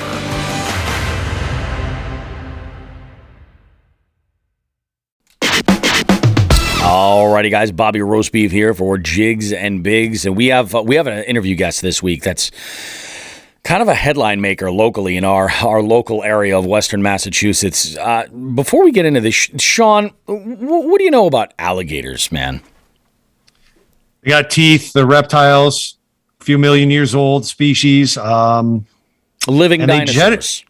Living dinosaurs, and they generally live in the South where it's warm. Typically, yeah. I mean, occasionally you'll get some kind of a fool that decides, like, you know what would make a cool pet up here. But recently there were some headlines that were made about reported sightings of a gator in local bodies of water. One specifically was the Westfield River, which runs kind of right between our backyards, like right down the middle, separates Sean and myself, which is kind of interesting. Well, a new headline kind of came out the past couple of weeks, and it was about the capture of said gator. We heard about this from some Facebook groups on Facebook, fishing Facebook groups and such, and then the Mass Wildlife had made a post confirming all of this, and we're just like, holy cow, we've got the guy. We've got Jeremy White with us, who had gone and, rescued, captured, I don't know what the right word is for what he did with this gator, risked his freaking life. Probably a little bit more dramatic sounding than it actually is. But Jeremy, how are you, man? I'm doing good. How you guys?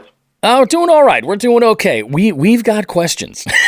We've got lots of questions, and probably some questions because you've made some local media appearances already, and I'm sure a lot of this stuff was pretty dry. This is where we get to talk about like the fun stuff. This is where we're going to have some fun with this whole deal. So first off, Jeremy, do you fish at all? Yeah, I fish quite often. I've only been fishing for about 2 or 3 years, though. Mm-hmm. That's what I love about this show. I'm kind of the same way. I've only really taken it seriously since about 2018. Before then, it was like 6 years of just like the greatest comedy you've ever seen on the banks of any body of water. And still, I revisit those moments for prosperity's sake, I suppose. So we're going to get to know you both as an angler and as a crocodile hunter. Now, we were talking before we started rolling here. When you went out, you were not out fishing. You went out for the sole intention of finding this croc or this gator, right? Yeah. Man, that's crazy. That's crazy. Do you do risky things normally? Are you into like base jumping or anything like that? Like, or are you the kind of guy that like lives for the thrill? Some people might say so, but yeah. I mean, I would have done it. I do this all the time with like animals I see that are like, need rescuing. Like I remember, so when this news story first came out in the summer, me and my friend went out. We were just talking about it. We went out fishing, and we were like, yo, maybe we'll see the gator in the Westfield. So we were paddling up, and then we saw a great blue heron like hanging from a branch. And what had happened is it swallowed, like, I think must have been someone's Texas rig, and it was just like in its throat hanging by a hook. Oh, all right. So, I wasn't prepared. He just happened to have a lighter on him, so it was attached by like 50-pound braid. So I burned the braid, and I got the bird down, and we got to the bank, and I was calling a bunch of different rescues and stuff, and they were like, "Well, what town are you in?" I'm like, "Well, I'm in the river. Like, I can be in any town you want. I could paddle across to Springfield. I can stay in Agawam." And they were like, "Well, you said you were in Agawam, so we're just not going to come out for you." And I was like, "Okay." And I'm sitting there with the bird trying to figure out what to do. And it wasn't moving very much, but somehow it gathered enough strength to fly away on me. And I was pretty bummed about it. And but I do stuff like that pretty frequently. Like one time, my girlfriend and me rescued a peregrine falcon. We were fishing again down on the Connecticut River by the Windsor Locks Canal. You ever been there? I haven't been there. Oh, actually, I take that back. I have gone kayaking down there. We've been kayaking. Yeah. Oh, geez. Yeah, that's a pretty fat section of river there. I won't be back. Put it this way: this was a dumb mistake that is one of those live and learn, or those comedy moments I was telling you about. Yeah, it was like that. Yeah, not a good move. Well, there's Kings Island down there. I remember I kayaked into that, and I got washed downstream. So that's probably what happened. The water was really, really, really low. I think that was like the saving grace. Was that it wasn't crazy. Yeah, that's exactly what happened to me. Mm-hmm. But it was like part of it for me was we actually got in the kayak and the water was just too low, so it was basically like dragging the kayak out to where it was deep enough. We had to stay real close to the island, basically to keep from, basically use the island as cover. And then on the shallow side where we were able to, like, it was just pushing the boats back to the other bank and then moving them back up to the launch. It was bad. Oh my goodness. It was not something I'd recommend. There's some good smallmouth fishing there, though. Yeah, there is. Yeah, risk your life. That's where the reward is. But let's talk as far as like, I've seen, it's nothing for outdoors, folks to help nature like when it's needed. There was recently, I just shared a video from ND Yak Angler, who does some really, really great kayak fishing stuff on YouTube with pike, smallmouth. Oh. Similar situation where it was a heron that had somehow gotten some braid wrapped around, I think, either its beak or something, and that got wrapped up around a branch. So he had concocted a way to kind of like pull the branch down and then cut the braid off and set it free. Went back to check on it, and it was still doing okay while he was out there. But so that's not really anything strange, but it's pretty intense, like going out and getting the gator. So walk us through specifically that day, like walk us through from where you spotted it, how you kind of like, what was the next move after that? Then how did you actually get your hands on it so that you could get it to the authorities? Well, I guess the day started, I woke up the day prior. There was a news story the day prior, and it was saying that some fishermen had spotted the gator down in the section where I had initially seen it was spotted, which is, underneath the Big E Bridge. Yep. And I thought, no way, it could be alive right now. It's December. So I was like, I asked my girlfriend, she usually comes along with me on these things. I was like, you want to go try to catch this gator? And she was like, dude, you're not going to catch this gator. It's freezing out. It's not going to show itself. It's probably dead. And I was like, I'm just going to throw my kayak on my car and go down there. So, I threw my kayak on my car. I drove down. I drove into a smoke shop and I picked up a cigar and I was like, hey, hear about that gator? She was like, oh, yeah, I have. And I was like, well, I'm gonna go fishing, I guess, and we'll see. And then I put my boat in the water, and I started paddling around, looking for this gator. Yep. I bought some duct tape because, I watched like Steve Irwin growing up, and he would like tape up their mouths and whatnot. Yep. To make sure I'd be safe.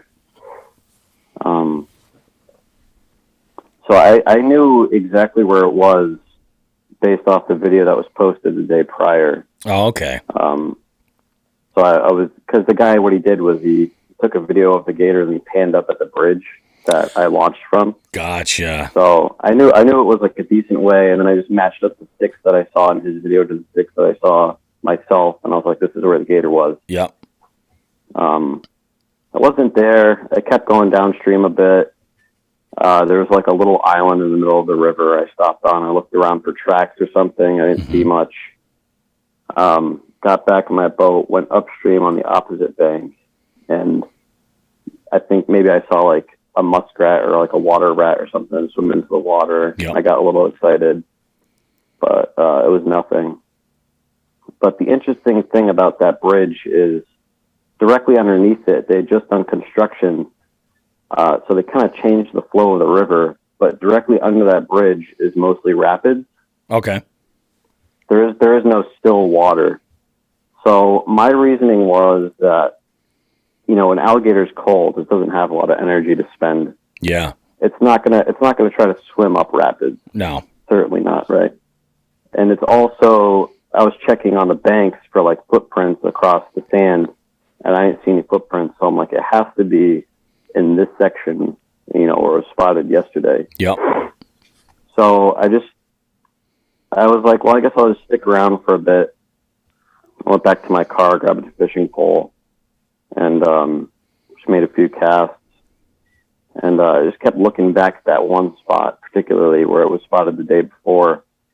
And what it is just like a little tree that had fallen into the water. Mm-hmm. And I swear I saw like something. You know how like you see a snake in the water? You kind of see like the back and forth, Yeah. the wiggles in the water. Yep. I saw that coming out from the branch, and I was like, oh shit. Like, it wasn't if that was a gator. It couldn't have been a snake. It's too cold. So I paddled over to it, and I'm like looking under the branches because I figured that like a gator would probably use cover. Mm-hmm. He'd stick under branches out of the current. Yeah. But I didn't see much, so I backed up a little bit, and off to my right, I see the snout come up out of the water right up next to the bank, and I was like, oh shit, that's the gator. And like when I left that morning, I knew that like it had to be in that area. Yep. And if the opportunity presented itself, if it was close enough to shore, I was going to get it. Because like all the odds were stacked against this animal. Like it was cold. Oh, definitely. It was tired. I hadn't eaten or anything. So I just sat there for a sec thinking about what to do. I'm like, I don't have a rope or nothing. Yeah. All they have is like a roll of duct tape. So I paddled up to it as quietly as I could, and I have a lot of experience like kayaking because I fish out of my kayak mostly, so I know how to be quiet and like, not splash and whatnot. And I got up right on top of it, and I noticed his eyes were closed. He was just kind of sitting there. I don't know if it was trying to get warm or something, or just get on the bank. And I was like, well, I guess I just have to reach down and grab it. So I just, stuck my hand over the boat, grabbed it behind its neck, and pulled it into my boat. And at first, it didn't really react much. Like, it sounds like a very dramatic story, but it's more sad than anything. It was just, it was a little too cold to even react to me grabbing it. But once it realized it was had, he started hissing at me a bit. So I was pinning this gator to the boat with one hand and taking the tape out of my pocket, and I had to like, get the tape out and wrap up its mouth. Oh yeah. And I don't know, just in that moment, I was like, well, I guess I got the gator. You're like this is like, on that. What now, Yeah, this is on that short list of like the Metallica song, "The Thing That Should Not Be."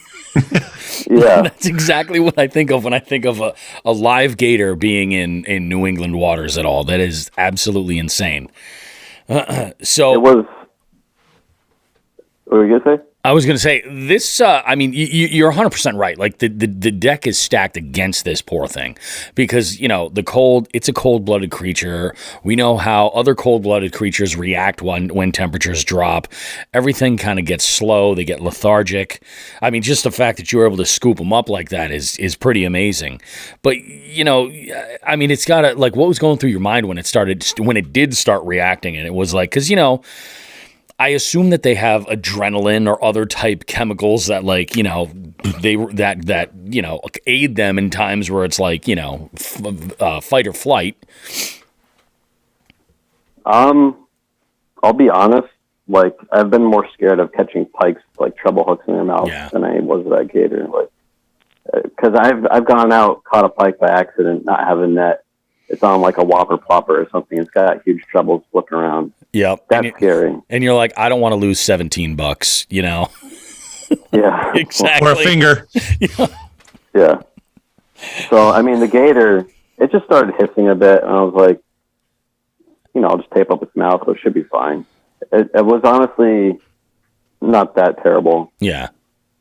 And I'm sure once its best weapon was, not able to be used. Once he was taped up, I'm sure he was fine. But like having him in the boat there with you, like what a surreal experience. I can't even imagine, man. That's nuts. So, Jeremy, I have a couple questions. So once you got the gator's mouth taped up and he was in your boat, do you have a sit-in kayak or a sit on top? It's a sit-in kayak, yeah. So you just fired him by like your feet? Yeah, I just left them between my legs. The only thing I was really worried about was, like gators do a tail whip. They can like slap you. Oh yeah. So that's what I was worried about. Yeah. And I was contemplating even like taping up his legs to the side of his body. Yeah. Just to prevent him from like getting leverage with his like legs on the bottom of my boat to like whip me or whatnot. Mm-hmm. But he was so lethargic. Like I was just like, I just gotta get him to shore, get him to some warmer climate, That's I can't believe it. So after you got him out of the water, you got everything all set. Who did you call for authorities first? Did you reach out to Mass Wildlife directly, or did you call 911? Yeah, so the news article had a list of numbers to contact. I think one was Fish and Game, and the other was an EPO. I think I called the EPO first because I got a busy line on Mass Wildlife. So the EPO asked my location. I said I'd meet you at the Rockies in Agawam. And I guess my girlfriend contacted the news and told them I caught it, and she contacted Mass Wildlife. Cool. And yeah, I mean, I wasn't trying to I just wanted to get the gator out of there. Yeah. But I mean, I guess it's fine that she told them. I don't mind. But like I said, like all the hype around it kind of died down after like a couple of days. So yeah, well, it's funny. That's just how it works with Massachusetts. It's like big headline happens and then that's it. Yeah. The Mass Wildlife Instagram put out a post and they said that the alligator was rescued from the Westfield River by avid angler Jeremy White. It is believed that the alligator was kept illegally as a pet and was intentionally released or had escaped. There have been several unsuccessful attempts over the last several months to find and capture this animal. We're grateful for Jeremy's efforts. The 4-foot cold-blooded reptile would not have survived the cold Massachusetts winter. Our staff will be transporting the alligator today. The day that they posted this was just earlier this week. Transporting this to a licensed reptile rescue organization that provides conservation education programs. Remember, there are strict laws in place for keeping wildlife as pets in Massachusetts. This helps both people and the animals from harm. For more information, visit mass.gov/guide/wildlife as pets. And I think if you go to that URL, it basically says, don't be a moron. It's really what it says. Man, that is wild. Like there's think of all the Massachusetts residents and you're the one that's like, oh yeah, I wrestled an alligator. Essentially, I captured a wild alligator that, and rescued it from certain doom. Like very few people can do that. Congratulations, dude.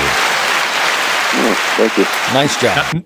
Not even that, but you're the one guy who said, I'm going to go catch it, and you Yeah, succeeded. like it would be one thing if you were just like, I'm looking for some I'm looking for a trophy brookie and I'm going to go and, fish and just have a great time. And you're like, oh crap, look. But the fact that day you're just like, today feels like a good day to catch a gator.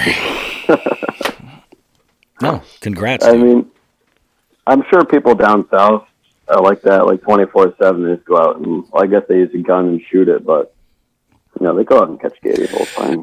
I mean, there are certain, folks that like and you just kind of get used to it. We've had guests in the past, from Louisiana, Florida, that all deal with this on a routine basis.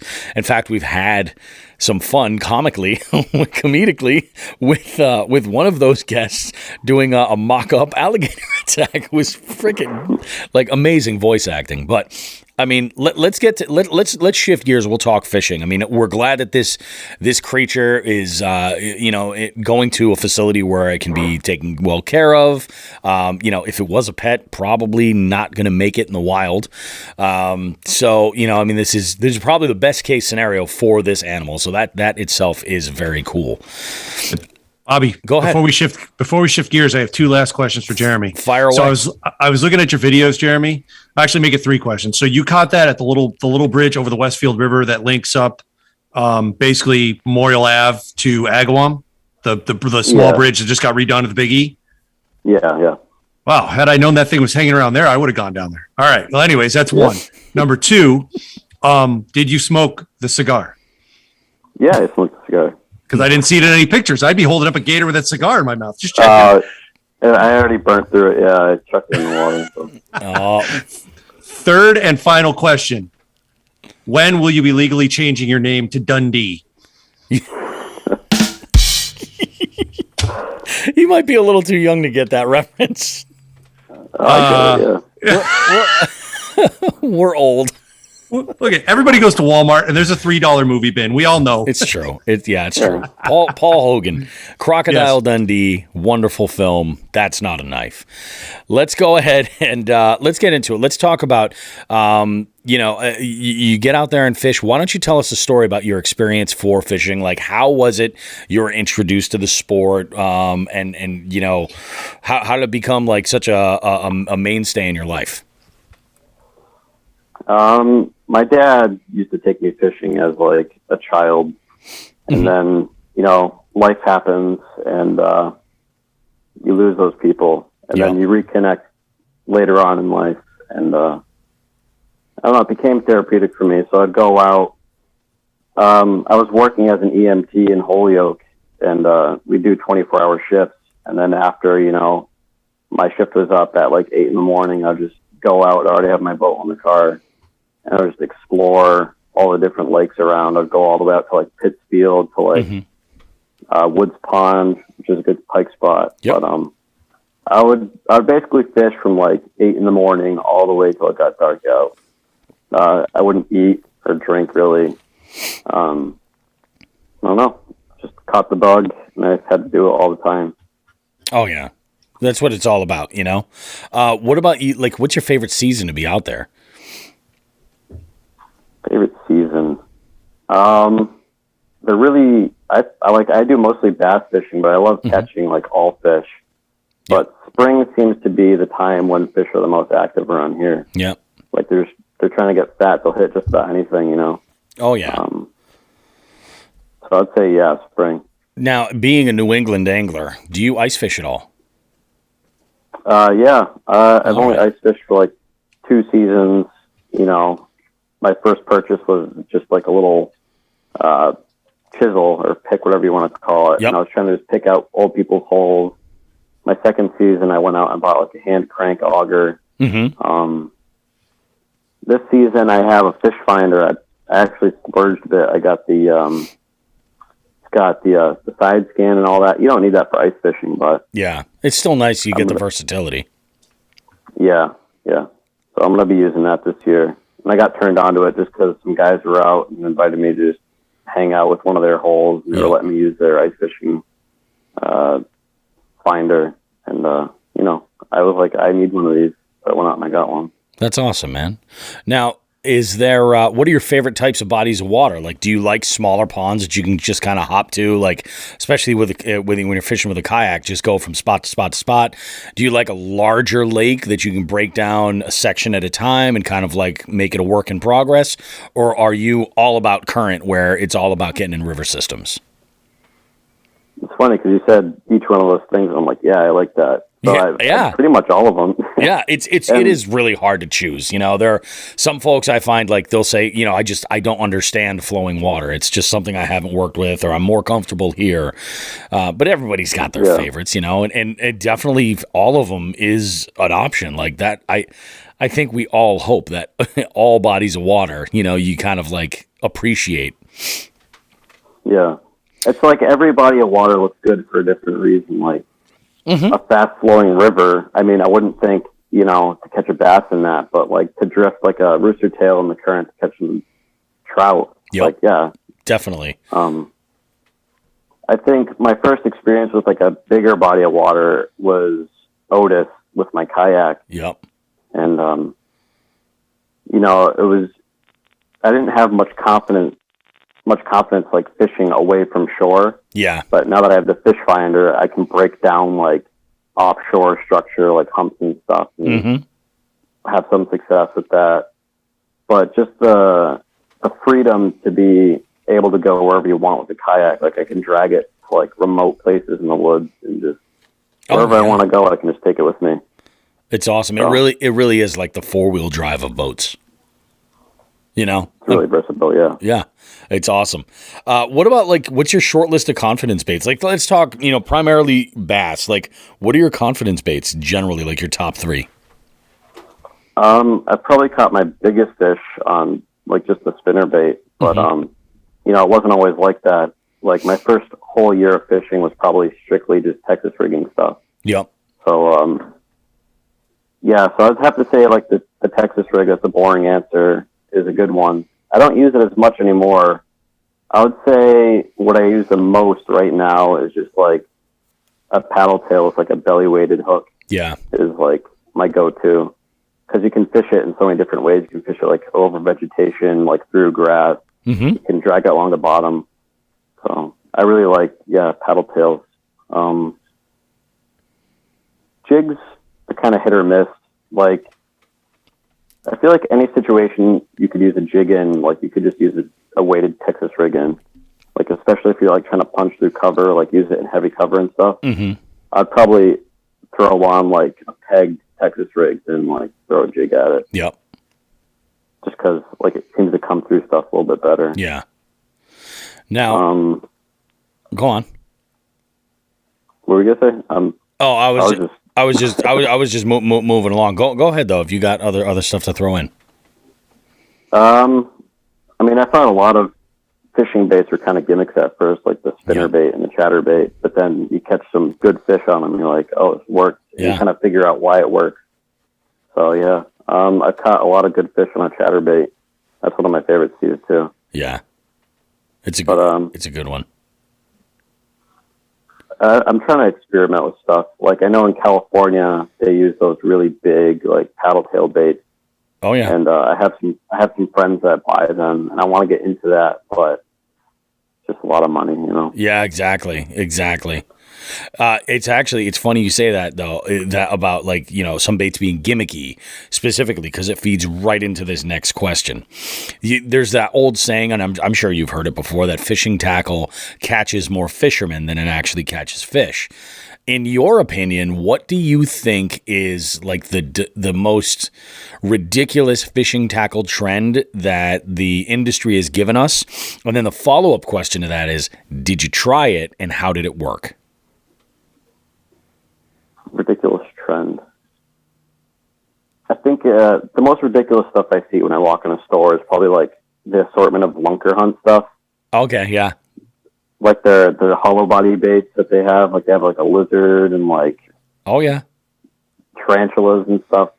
Spider is a real popular one, man. Everybody's like, what? I've never actually purchased one, so I can't really tell you how it would work, but like picking it up, they don't seem like, especially like the lizard one I was picking up, like it seems like the tail would come off kind of easy. Yeah. But I mean, Yeah. In terms of collapsibility, they don't feel terrible. I've used lunker hunt frogs before, and they're all right. But Oh yeah. I mean, there's somebody I know who's used the Spider, and they're like, I mean, it does the job. You know, it's kind of finessey. I guess like the biggest complaint I've ever heard about using that Spider is that the hooks are a little bit thin wire. But it's a pretty delicate kind of bait. So yeah, it is. You know, for me, I think the one I think of all the time when I think of like just crazy trends is there's a duck, and I don't know if it's the lunker hunt duck. But suicide duck, yeah. The one I'm thinking of specifically, it looks like a rubber ducky. Like it just looks like it was made to be cartoony. And then the other one that comes to mind, and I love it, and I think I've actually kind of got a reputation for throwing them now, is the rat, the BBZ rat. Oh, I want one of those. I was a hater, and I definitely see their place. Definitely see their place. You're talking about the Indy Yak Angler. Like, yep. I saw the rat first through his video, and I was like, I need one of these. Oh, yeah. You know, everything on it. Yeah. So. Oh, it's dynamite. And it's funny. I've seen him throw, like, I think it's like the BBZ 30. And we had Todd Grubb on the show like 2 summers ago. We were talking about it. He was just like, he goes, Bobby, if he goes, just find one, any color, get the biggest one they have. And trust me. He's like, you're going to have a blast with this thing. Cause you know, it's a wake bait, you know, but I feel like the qualities about at least the larger one anyway, is the knocking is so ridiculously loud. You know, it is so loud that it just calls them up.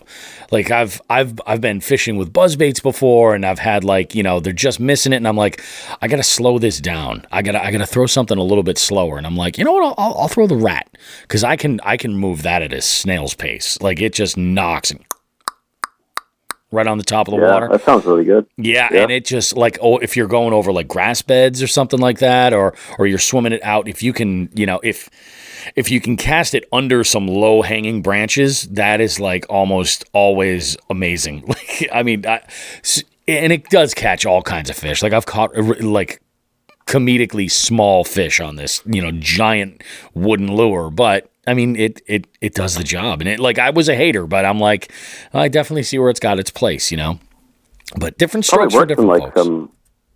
It probably works in like some cooler water too, I'd imagine. If you said you could work it really slow, have you tried throwing it like when the water got colder? Or? I really haven't, but you're probably right, especially in some areas where you would see wildlife like that, you know, like urban areas. Like, so I live in Holyoke, and I have been this year fishing the canals. And I've been catching smallies out of the canals. Wow. You know what I mean? The like canals, wow. Yeah, I mean, I love urban fishing. I think it's great. I think it's this kind of crazy spot where, you know, urban civilization and Mother Nature kind of meet in this random sort of place. And like, those canals are industrial canals. Like they, you know, it's a little heartbreaking because like I had a great summer, and then they did some maintenance where they drained them. So it's like, bye-bye fish. They're all gone downriver now. But you know, whenever it floods, it's like a good opportunity. There could be some decent fish in there. I don't do well over there at all. Like I would never recommend somebody go like, hey, you know what? I took a bunch of days off of work. I'm going to do some fishing. I would not waste your time. But you know, like if you like, I live right here, so for me, I go and I'll throw, you know, some baits around. I haven't caught anything on a rat there, but it's my go-to. Like I'm like, it makes sense. You know, you can see all types of wildlife swimming along in here, especially like at night. Once it starts, like once you get into that twilight hour, you're like, oh, okay, this is a good spot. This could be really good. Yeah. Well, people look at me like I'm a crackhead, and I'm out there fishing at the canals. They're like, "What are you doing out here?" I'm like, "There's fish in here," you know. When I was an EMT, I had a patient that was an avid fisherman, and unfortunately, he had like brain cancer, and he passed away. Oh, that sucks. But he lives right up near Turners Falls, and you know the canals up there. Oh yeah, he's caught some really decent walleye out of there. Like, so I wouldn't doubt that there's some decent fish in the canals in Holyoke. Yeah. But smallmouth, I mean, those canals don't seem like the water's not clear in there, and I feel like smallmouth like clear water. Typically, But, the water isn't always as murky as you think. Like you can see, the visibility's pretty good. They do. What's interesting is the upper and middle canals are much clearer than the lower canal. The lower canal, that's where I feel like everything goes to. And it's actually, I'll bet you there's some largemouth in there because you get a lot more vegetation down there. Like you get big pockets of grass, pads, all kinds of stuff on that lower canal. But I mean, again, though, it's like they're like, oh, we got to do some maintenance in the canal or something like that. And they empty it and you're just like, oh, all right, see ya. And everybody makes the joke. They're like, oh, you're going to be out there fishing. You're going to hook up with like a dead body or something. And I'm like, no, you're going to put a flipping jig into a shopping cart is what you're going to do. That's what's down there. That sounds right. And didn't we relay on the show one day, Bobby? I'd heard that story from a friend whose father was there during one of the drainings, and all they saw and they're flopping around were rainbow trout. That's right. Yeah, I remember you told me about that. Yeah. Yeah. It's weird. Wow. Yeah. It's just, get out there and fish whatever you've got access to, And I've looked high and low for regarding regulations with fishing that area, and there's nothing. Nobody knows anything. I'm like, are you sure? I've been on the phone with like HG&E. They're in charge of the dam, so I assume that they're in charge with the canal and everything. And I'm, hey, can I get in here and fish? And they're like, we don't know anything. I'm like, okay. I mean, I'm sure I was asking the receptionist or the janitor or somebody, but it's, I checked. Well, it's not like you'd be keeping anything out of the canal anyway. No, definitely right? not. No, of course not. Just, I guess they probably don't care. Yeah, it's just stories at that point. But I hear there's poachers that go up to the dam there and they try to like fish like the spillways or stuff. Oh yeah. So I don't know. Yeah, I mean, there's some good areas. Like, I mean, we're lucky. The Connecticut River has like some great fishing. It really, really does. I mean, there's some absolute giants. But let's get back on track. Next question is kind of interesting. When you're out fishing, do you ever listen to music? Not really, no. Okay. So when you're on your way to fish, is there something that you listen to get like hyped up, like some kind of either a specific Spotify playlist or like a mix or an artist or something that gets you hyped up for a day on the water? Because like, especially if you're doing long hours and you're not eating or drinking, you're like, you got to fuel yourself with something, and music's perfect. I'll have to try that next time, but usually if I'm driving anywhere, I'll listen to like a lot of Hendrix and stuff, and like kind of like 60s rock. But it's pretty much primarily what I listen to. But I branch off and listen to weird stuff like electronic music or whatever I feel like. I'm the same way. I listen to all of it, But it's funny because I do like listening to music when I fish. So what I'll do is I'll take, especially when I'm in my kayak, I'll just let I'll use a little Bluetooth speaker and keep low level, but I'll kind of use it as a way to, if I have to fish slower, I'll listen to like slower tempo music to try to like zone in to like, as a reminder, like slow down. And then if it's something where, cause I'm definitely more of a finesse fisherman, I think, than anything else. But if it's one of these things where the bite's crazy and it's all about power fishing, then that's when I'm busting out the Nordic victory medal that Sean likes and all that stuff, super fast tempo blast beat. That's when we play Meshuggah, Yeah. Bananas.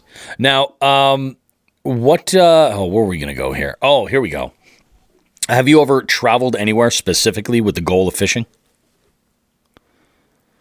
I mean, I've wanted to fish, like, I went out to Chicago once, but like, nice. There's like, you have to like, if you want to go on a plane, you have to get like a sporting license or something to bring a fishing pole. Yep. But, that's the only place I traveled, which I guess isn't really considered like traveling, but like going to Quabbin for the first time and renting a boat. Yep. That was exciting.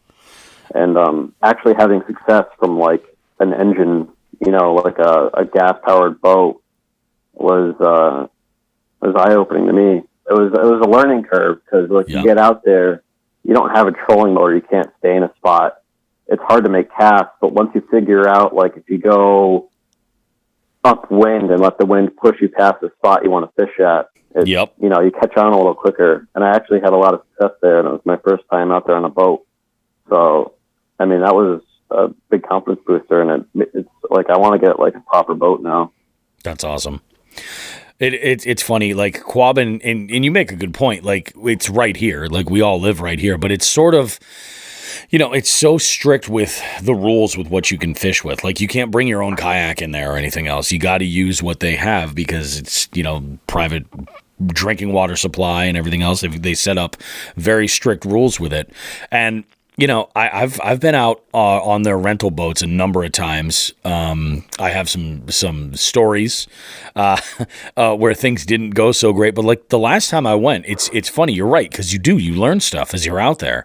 And the last time I was out there, and normally I get out there and I'm like, it's like a $60 donation for that boat. I don't catch anything, you know. And I'm not bringing any electronics or anything, so I really don't, aside from a contour map, you know, that I can find online or something, that's all I've got.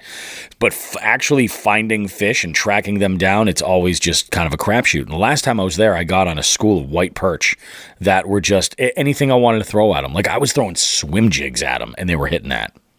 It was unbelievable. And I was just kicking myself that I didn't have a cooler.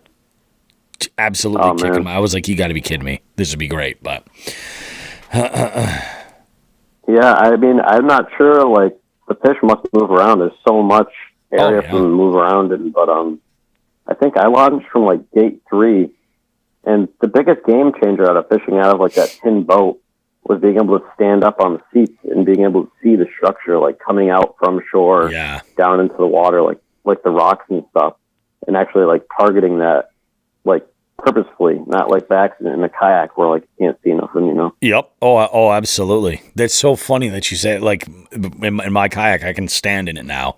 I've actually found one I can stand in.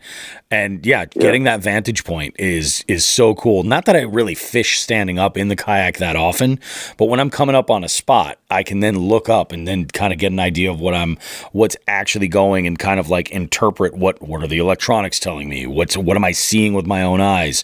So it makes a huge difference. And also, same thing like you had mentioned with you know, getting the wind and letting it push you back. I can remember one time I was out, probably like my second time in a kayak with Sean. And he's like, no, trust me. The longer you do this, you'll figure it out. You'll figure out how to make the wind work for you. And I was just like, screw this, man. You don't know what you're talking about. Blah, blah, blah, blah, blah. And what do you know? Yeah, absolutely. Like, I'll go where the wind is and let the wind do the work of moving me. And I'll make little adjustments as I need to, you know, and it just makes for such a much better experience. What is like your bucket list destination spot? Like, what's the body of water that you're just like, yep, before my clock gets ticked, I'm going? Oh man, I mean, maybe like Okeechobee or something. Mm-hmm. Or my brother lives out in California. He tells me about like some of the lakes they have out there with like the golden trout. That's what I'd like to catch. Yeah, bucket list fish would be a golden trout. Like a proper one, not like a palomino trout, you know? Yeah, yep. Yeah, California's got, I mean, just the entire Pacific coast is just got, like, fishing is so different. Even bass fishing is a different animal out that way. We had one of our past guests who recently took a trip out to California, and she's like, if I ever travel and don't fish again, please somebody slap me. She's like, I don't know why. She missed so many good opportunities. And some people hate California, and I get it. It's not for everybody. But, man, you want to talk about a variety of different areas in one state, which is massive. You know, it's a huge state, but there's so much you can do in there. Yeah, or even like that whatever river that North Dakota yak angler guy fishes in. Oh, like, yeah. Just to catch, he catches just like tank smallies, but left and right. I'm like, you gotta be, I can't believe it. It's absolutely bananas. That's a dream. Yeah. When you're going out for just a day, you know, and what's your general like rod and reel arsenal look like? Like if you, like for however many combos you bring out, if you bring out one, if you bring out 5, like what's it generally look like? I usually bring out like 2 all-arounder kind of setups. Yep. So just, you know, like your standard medium heavy. And I'll usually put like a paddle tail on one, and then some sort of finesse bait on the other one. Yep. And then depending on the season, like in the summer, I'll bring a topwater rod with a frog on it or some equivalent. And then for a fourth rod, because I'm in a kayak, I can't carry a bunch. Yeah. I'll usually bring like something finessey, just in case, like if I'm not catching any, big fish, I can just slow down and catch some panfish. Yep. So I don't get skunked, Yeah, exactly. But usually something like that. There's actually it's a trend that like started in Japan. It's called like BFS. I don't know if you heard of that. Oh yeah. Everybody's talking about BFS nowadays. Oh, are they? Everyone I talk to on the water has no idea what I'm talking about. So I didn't know if it was like a well-known thing. It's slowly getting there. It's definitely the hot topic. Like I see a lot of people that are just like, now I can fish all these, finesse baits with a bait caster. And I'm like, yeah, all right, that's one more bait caster I have to buy. Cool. I'll just use my spinning gear. But that's just me. I'm like, I'm not hating on BFS at all. The advantage I see of it is, I mean, I bought like a really cheap one. Yep. And like it just allows you to like rapid fire cast at stuff, like kind of like target cast at things, cranking it if you don't get a bite and just fire it out again. I feel like just the spinning gear, there's a lot more movements just to get like the cast out. Whereas if you're on a bait cast, you just click it out there again. Yeah. Yeah, I could see that. But specifically like using a Ned rig with the BFS is just like, it's a lot of fun. Cause, you could swim it. You can just do so much with the Ned rig, and it's just, you can go light and just like I said, fire out casts at stuff. Yep. And I've caught a lot of like giant crappie and perch like that. That's usually the finesse rod I bring with me is like a BFS one. Yeah, I love a Ned rig. Sean loves a Ned rig. Like it's like what we do is we host nationwide CPR multi-species fishing tournaments. Every single month, basically we start in like April, we go all the way into October, and then we'll have this year we work with this organization called Chronic Trips, and in January and February there will be a 60-day window for winter fishing. And what we do is we have folks, they'll use a catch board, like a regulated, measuring board for all their catches, and they earn points for being on a leaderboard. And like, it's amazing how when you put yourself in a position where you're competitively fishing, but it's a multi-species competition, like baits like a Ned rig are worth like 10 times their weight in gold. Like they're just, It was amazing. There was one day I was out and I'm just like, I need to get, I've just been killing it with bass, killing it. Largemouth, smallmouth, like everywhere. I was like, I just got to get on like some decent pickerel. Like I got to catch some trout. Like, what's the best way to do it? And I was in my mind, I'm fishing all of these bodies of water targeting a specific species.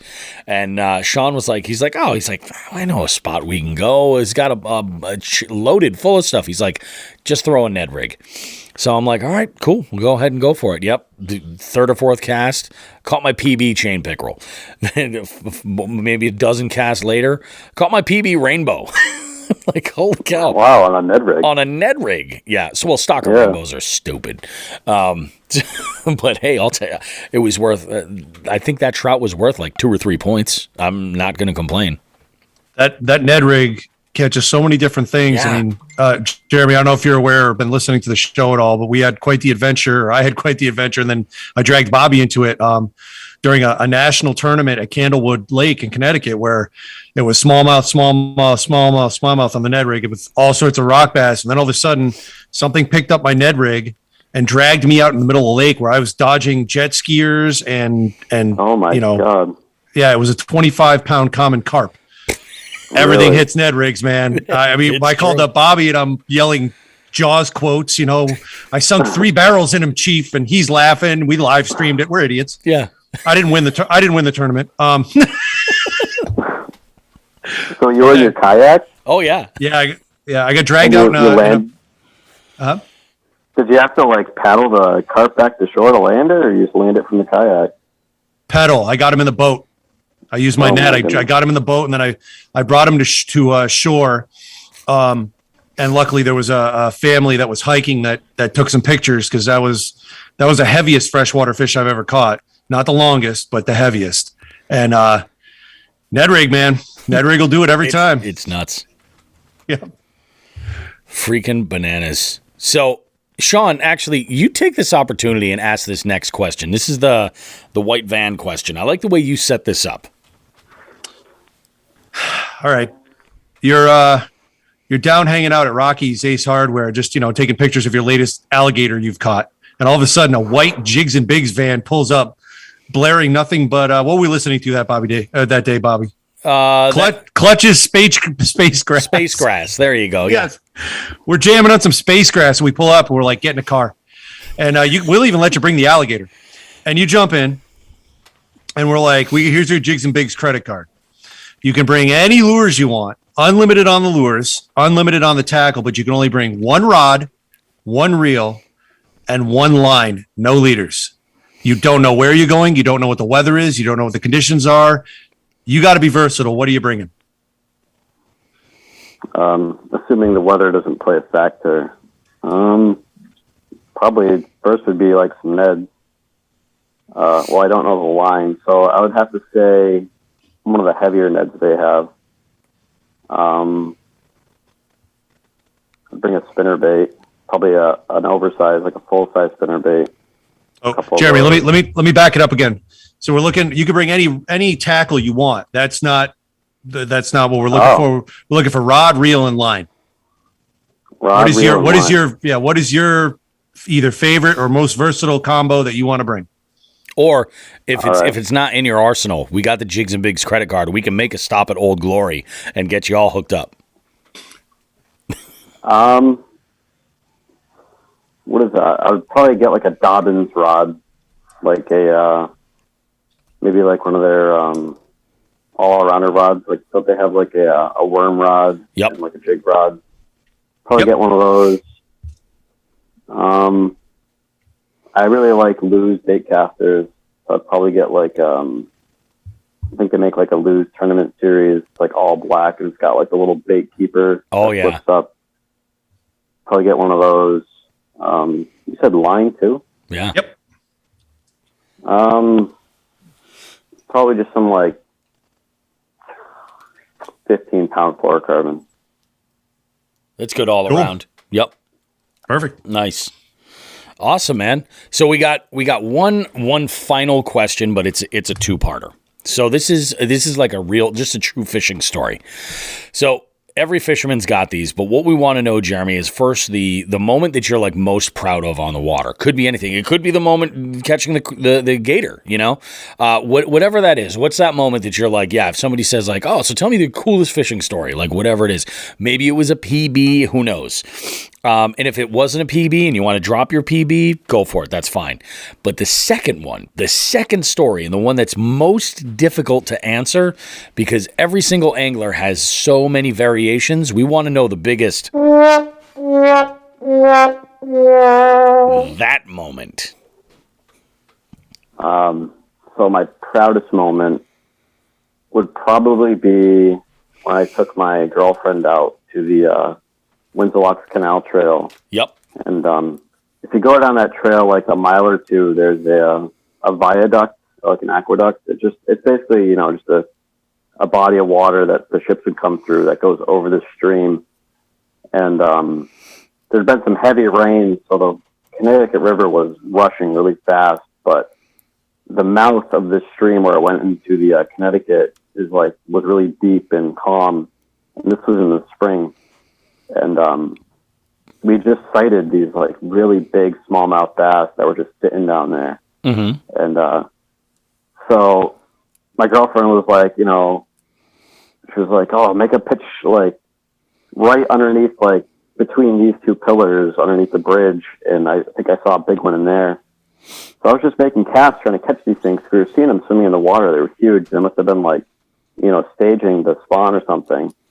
And she's like, just give me it. And she takes the rod out of my hand and she casts it under the bridge at the exact spot she's pointing at. Yep. And she pulls up like this, 5-pound smallmouth.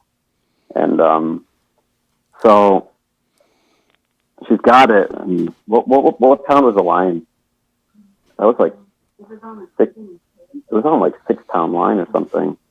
And so she's fighting it. And I'm like, just keep the pressure on it. Keep your rod tip, up.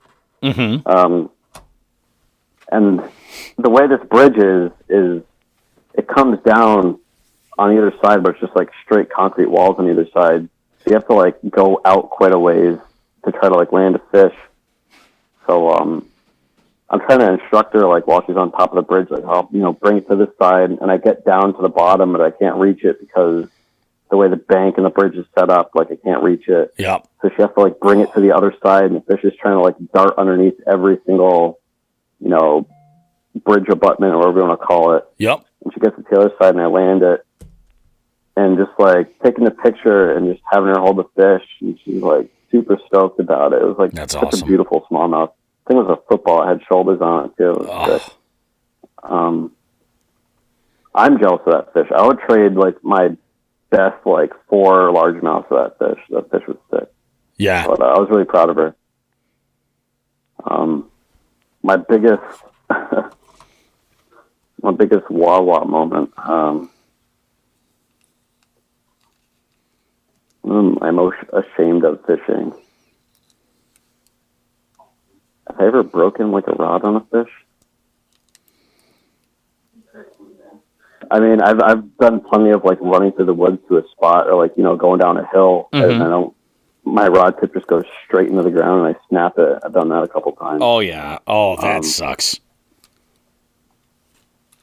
Probably when I was out with my father in the Connecticut River, the one that used to take me fishing as a kid all the time, and fishing for him is less about going out and catching fish, and it's more of like an excuse just to like go crack some beers and stuff and just relax. So we're up along the bank, and I'm just making casts at like some riprap, some rocks and stuff. And he's sitting there with his line just soaking in the water. I don't know what he had. I think he had just like a Senko on it. So he just casts it out, lets it soak for a bit, and he's just drinking beers and stuff. Yep. Yeah. And I get a decent amount away from him because I'm just working the bank, and I look back, and I see him just frantically looking in the water, and I get back to him. He's like, Jared, I think I had a big fish. I'm like, what do you mean? He's like, well, I was just sitting here, and then my rod just flew out of my boat. I'm like, Dad, I think, you just let your bait sink to the bottom, and you're floating downstream. I think it just got ripped out of the boat. Yeah. It got stuck on something. It happens, yeah. So, and it was, unfortunately, it was a rod and reel setup I bought him for Christmas. Oh, so, no. Yeah, I was pretty mad. I think I didn't get him something like super expensive, but I got him like one of the Berkeley Lightning rods, and I got him a Fluger President because it like matched really well. Oh, yeah, it's a nice reel, too. It was, it was like $150 setup. It was nice. Yeah, and he lost it, and I was like, what the hell, Dad? But, what's that?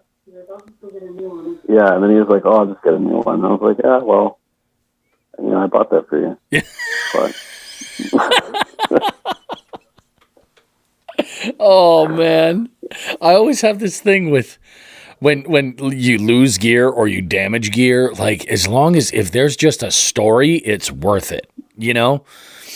Like I've done some boneheaded stuff. I have snapped rods. I mean, everybody snapped a rod. Maybe not. I like to tell myself that everybody snapped a rod setting the hook on a stump. I like to say that.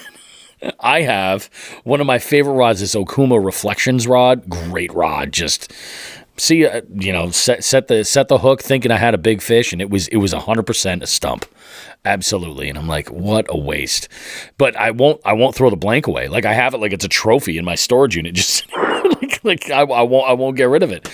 And then there was one year where I was casting a wake bait, and I went to go cast. I got stuck in a tree, and I'm trying to shake it out of the tree. And as I do, the bait comes back and hits the rod blank like square. Like I couldn't have done this if I tried. There's no way. And so I'm like, oh, all right, everything's cool. So I reel up my slack and everything. I go to cast, and as I go to, take the cast, the top end of the rod just goes, yep, see ya, bends right over, breaks right there, just from the force of the cast alone. I was like, all right, so we're done with that. Yeah, not fun. Not fun at all. But I like to think I've learned a few things since then. Man, that's rough. We all have him. Yeah, absolutely. Freaking bananas, man. Well, this was really great, Jeremy. I appreciate you coming on and sharing not only your fishing, adventures and a little bit of info about what you like to do out on the water and everything, but also about these harrowing adventures being the official New England large reptile go-to guy. Because if I ever have a situation with a gator, you know who I'm calling. Jeremy, what do I do? I don't have any duct tape, Jeremy. I mean, if you find a gator, I'll come out and I'll look for it with you. Yeah, there we go. Hey, there's one thing that we have no shortage of here in Western Massachusetts. Yes, we might have a shortage of gators. But we have no shortage of morons who are going to keep stupid things as pets and then get rid of them irresponsibly. So it's quite possible we could end up doing this adventure together someday. We should make some plans and get out and fish this spring. I think that should happen. I definitely think that should happen. Yeah, let's go ahead and make some plans, man. Well, hey, thank you so much, Jeremy, for being part of the show. We appreciate it. I'm actually going to I normally ask most of my guests just to send me a picture with an absolute tank. If you have one, feel free to send me one. Otherwise, I'm probably going to use one of those pictures you have of you holding the gator, because I feel like that is like... That's got to be one of the most unique catches one can possibly make when in their kayak. Definitely. At least around here. Yeah, absolutely, man. Well, hey, thank you so much. This episode is going to drop on Tuesday, and it's on all of the podcast platforms, Spotify, Apple Podcasts, Google, all of that stuff. So it'll be available there. If you want to check it out, you can also listen to it on jigsandbigs.com and stream it right there for free. Cool. Awesome, man. Well, you have a good one, dude. Have a great one. Enjoy the rest of your Sunday. You too. All right, take care, bud.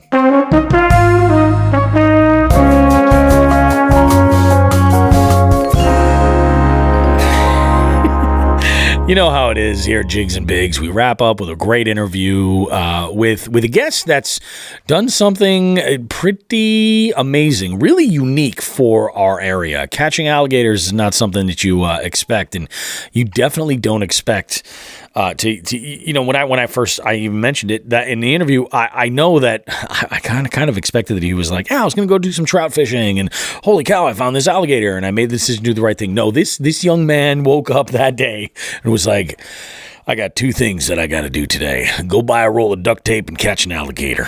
And that was it. And he did it. It's Massachusetts. It's December. I mean, just the dude was out gunning for gators. He was, and he succeeded. Awesome. Like, it's unbelievable, man. But fantastic to have him on the show. Obviously, I know that he had done like the rounds with like local, news organizations and stuff, talking about it because it was big news. It's not every day you get a gator in the waterways, but also not every day that somebody catches said gator. So it was definitely a big story. But I feel like we put our own unique spin, and we definitely got some questions asked and got some info out that those other news organizations did not provide. So we let those rank amateurs, stale vanilla newscasts have him first. And exactly. We would okay, go ahead. And then we'll show you guys how to do an interview. Yeah. So there you go. Oh, goodness. Anyway, guys, it's been a good show. It's been I'll tell you, honestly, it's been an amazing show. I mean, we had some great quality stuff for you in every single one of our segments. Obviously with the fishing on our end, as far as getting out there this time of year, it's this weird kind of spot.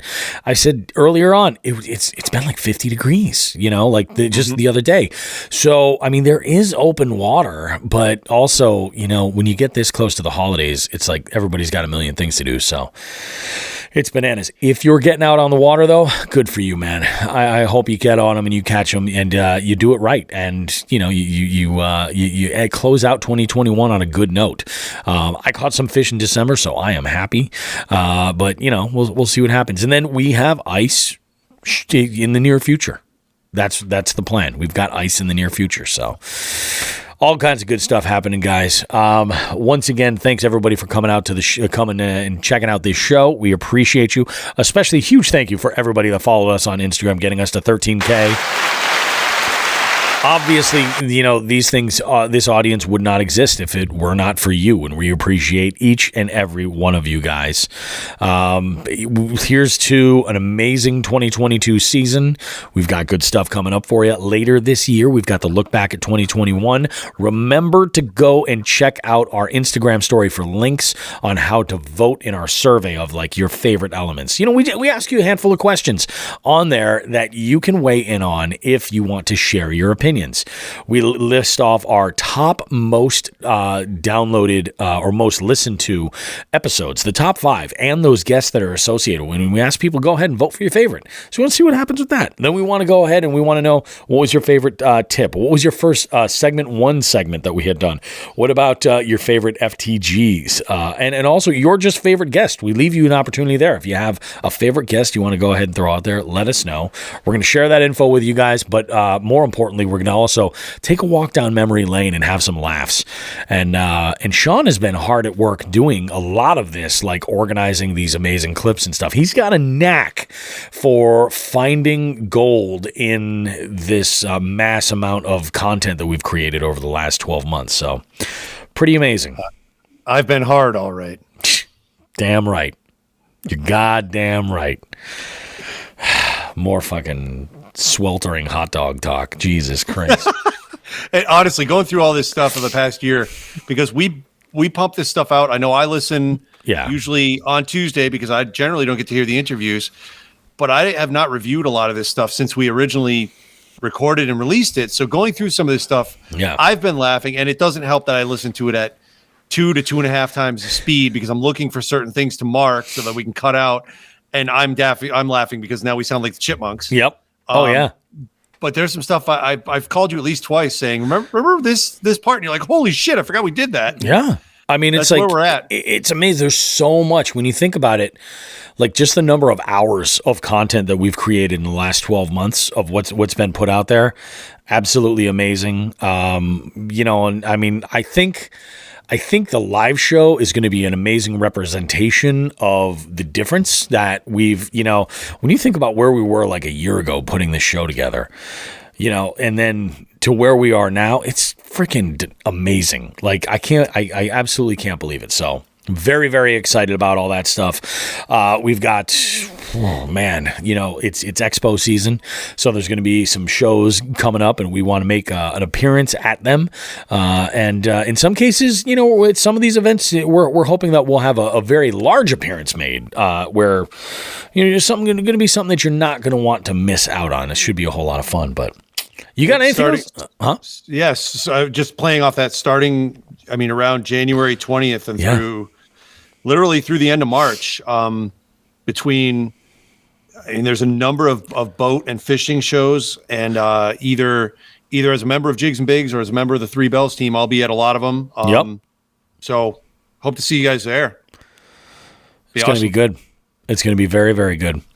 So I think that about does it for this week's show. I mean, I think we kind of covered all of the topics that we wanted to get over, discuss all that stuff and more. And in some ways, we learned a little too much about maybe some of our listeners, some of the team here at Jigs and Bigs. You know, we definitely learned how much of a piece of shit I can be. But anyway, guys, we're going to go out on a different song this week. We will see you guys in 7 days with more Jigs and Bigs goodness. Trust me, you guys, you do not want to miss out on what we have coming for you in the 2022 for you, as well as the look back at 2021 once we get through all the holidays and everything. It's going to be really, really awesome.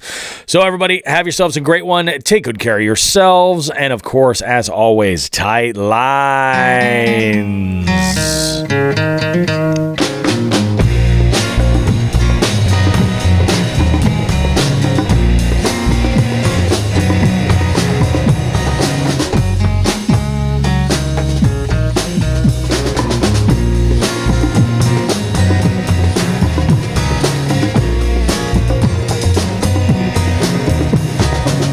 Everything, everything, everything, everything is bullshit. It's bullshit. Everything, everything, everything, everything is bullshit. It's bullshit. Came out of a bull. It landed on the ground. It grew a little mushroom. And then a hairy ape man, he put it in his mouth. He started having thoughts, all kinds of ideas. Grew himself a little ego. Invented a new language, but then he built a tower, designed a system of power. You know, I read it in the paper. He made a tiny computer that fits inside your hand. Communicate across the planet. Look back into the cosmos. Post a picture for your Facebook. Make a profile on your Snapchat. Murder people from a distance. And laugh at videos of cats. Oh, everything, everything, everything, everything is bullshit. Bullshit. Everything is bullshit. Oh, everything, everything, everything, everything is bullshit. Everything is bullshit. Just a bunch of fucking bullshit. Oh.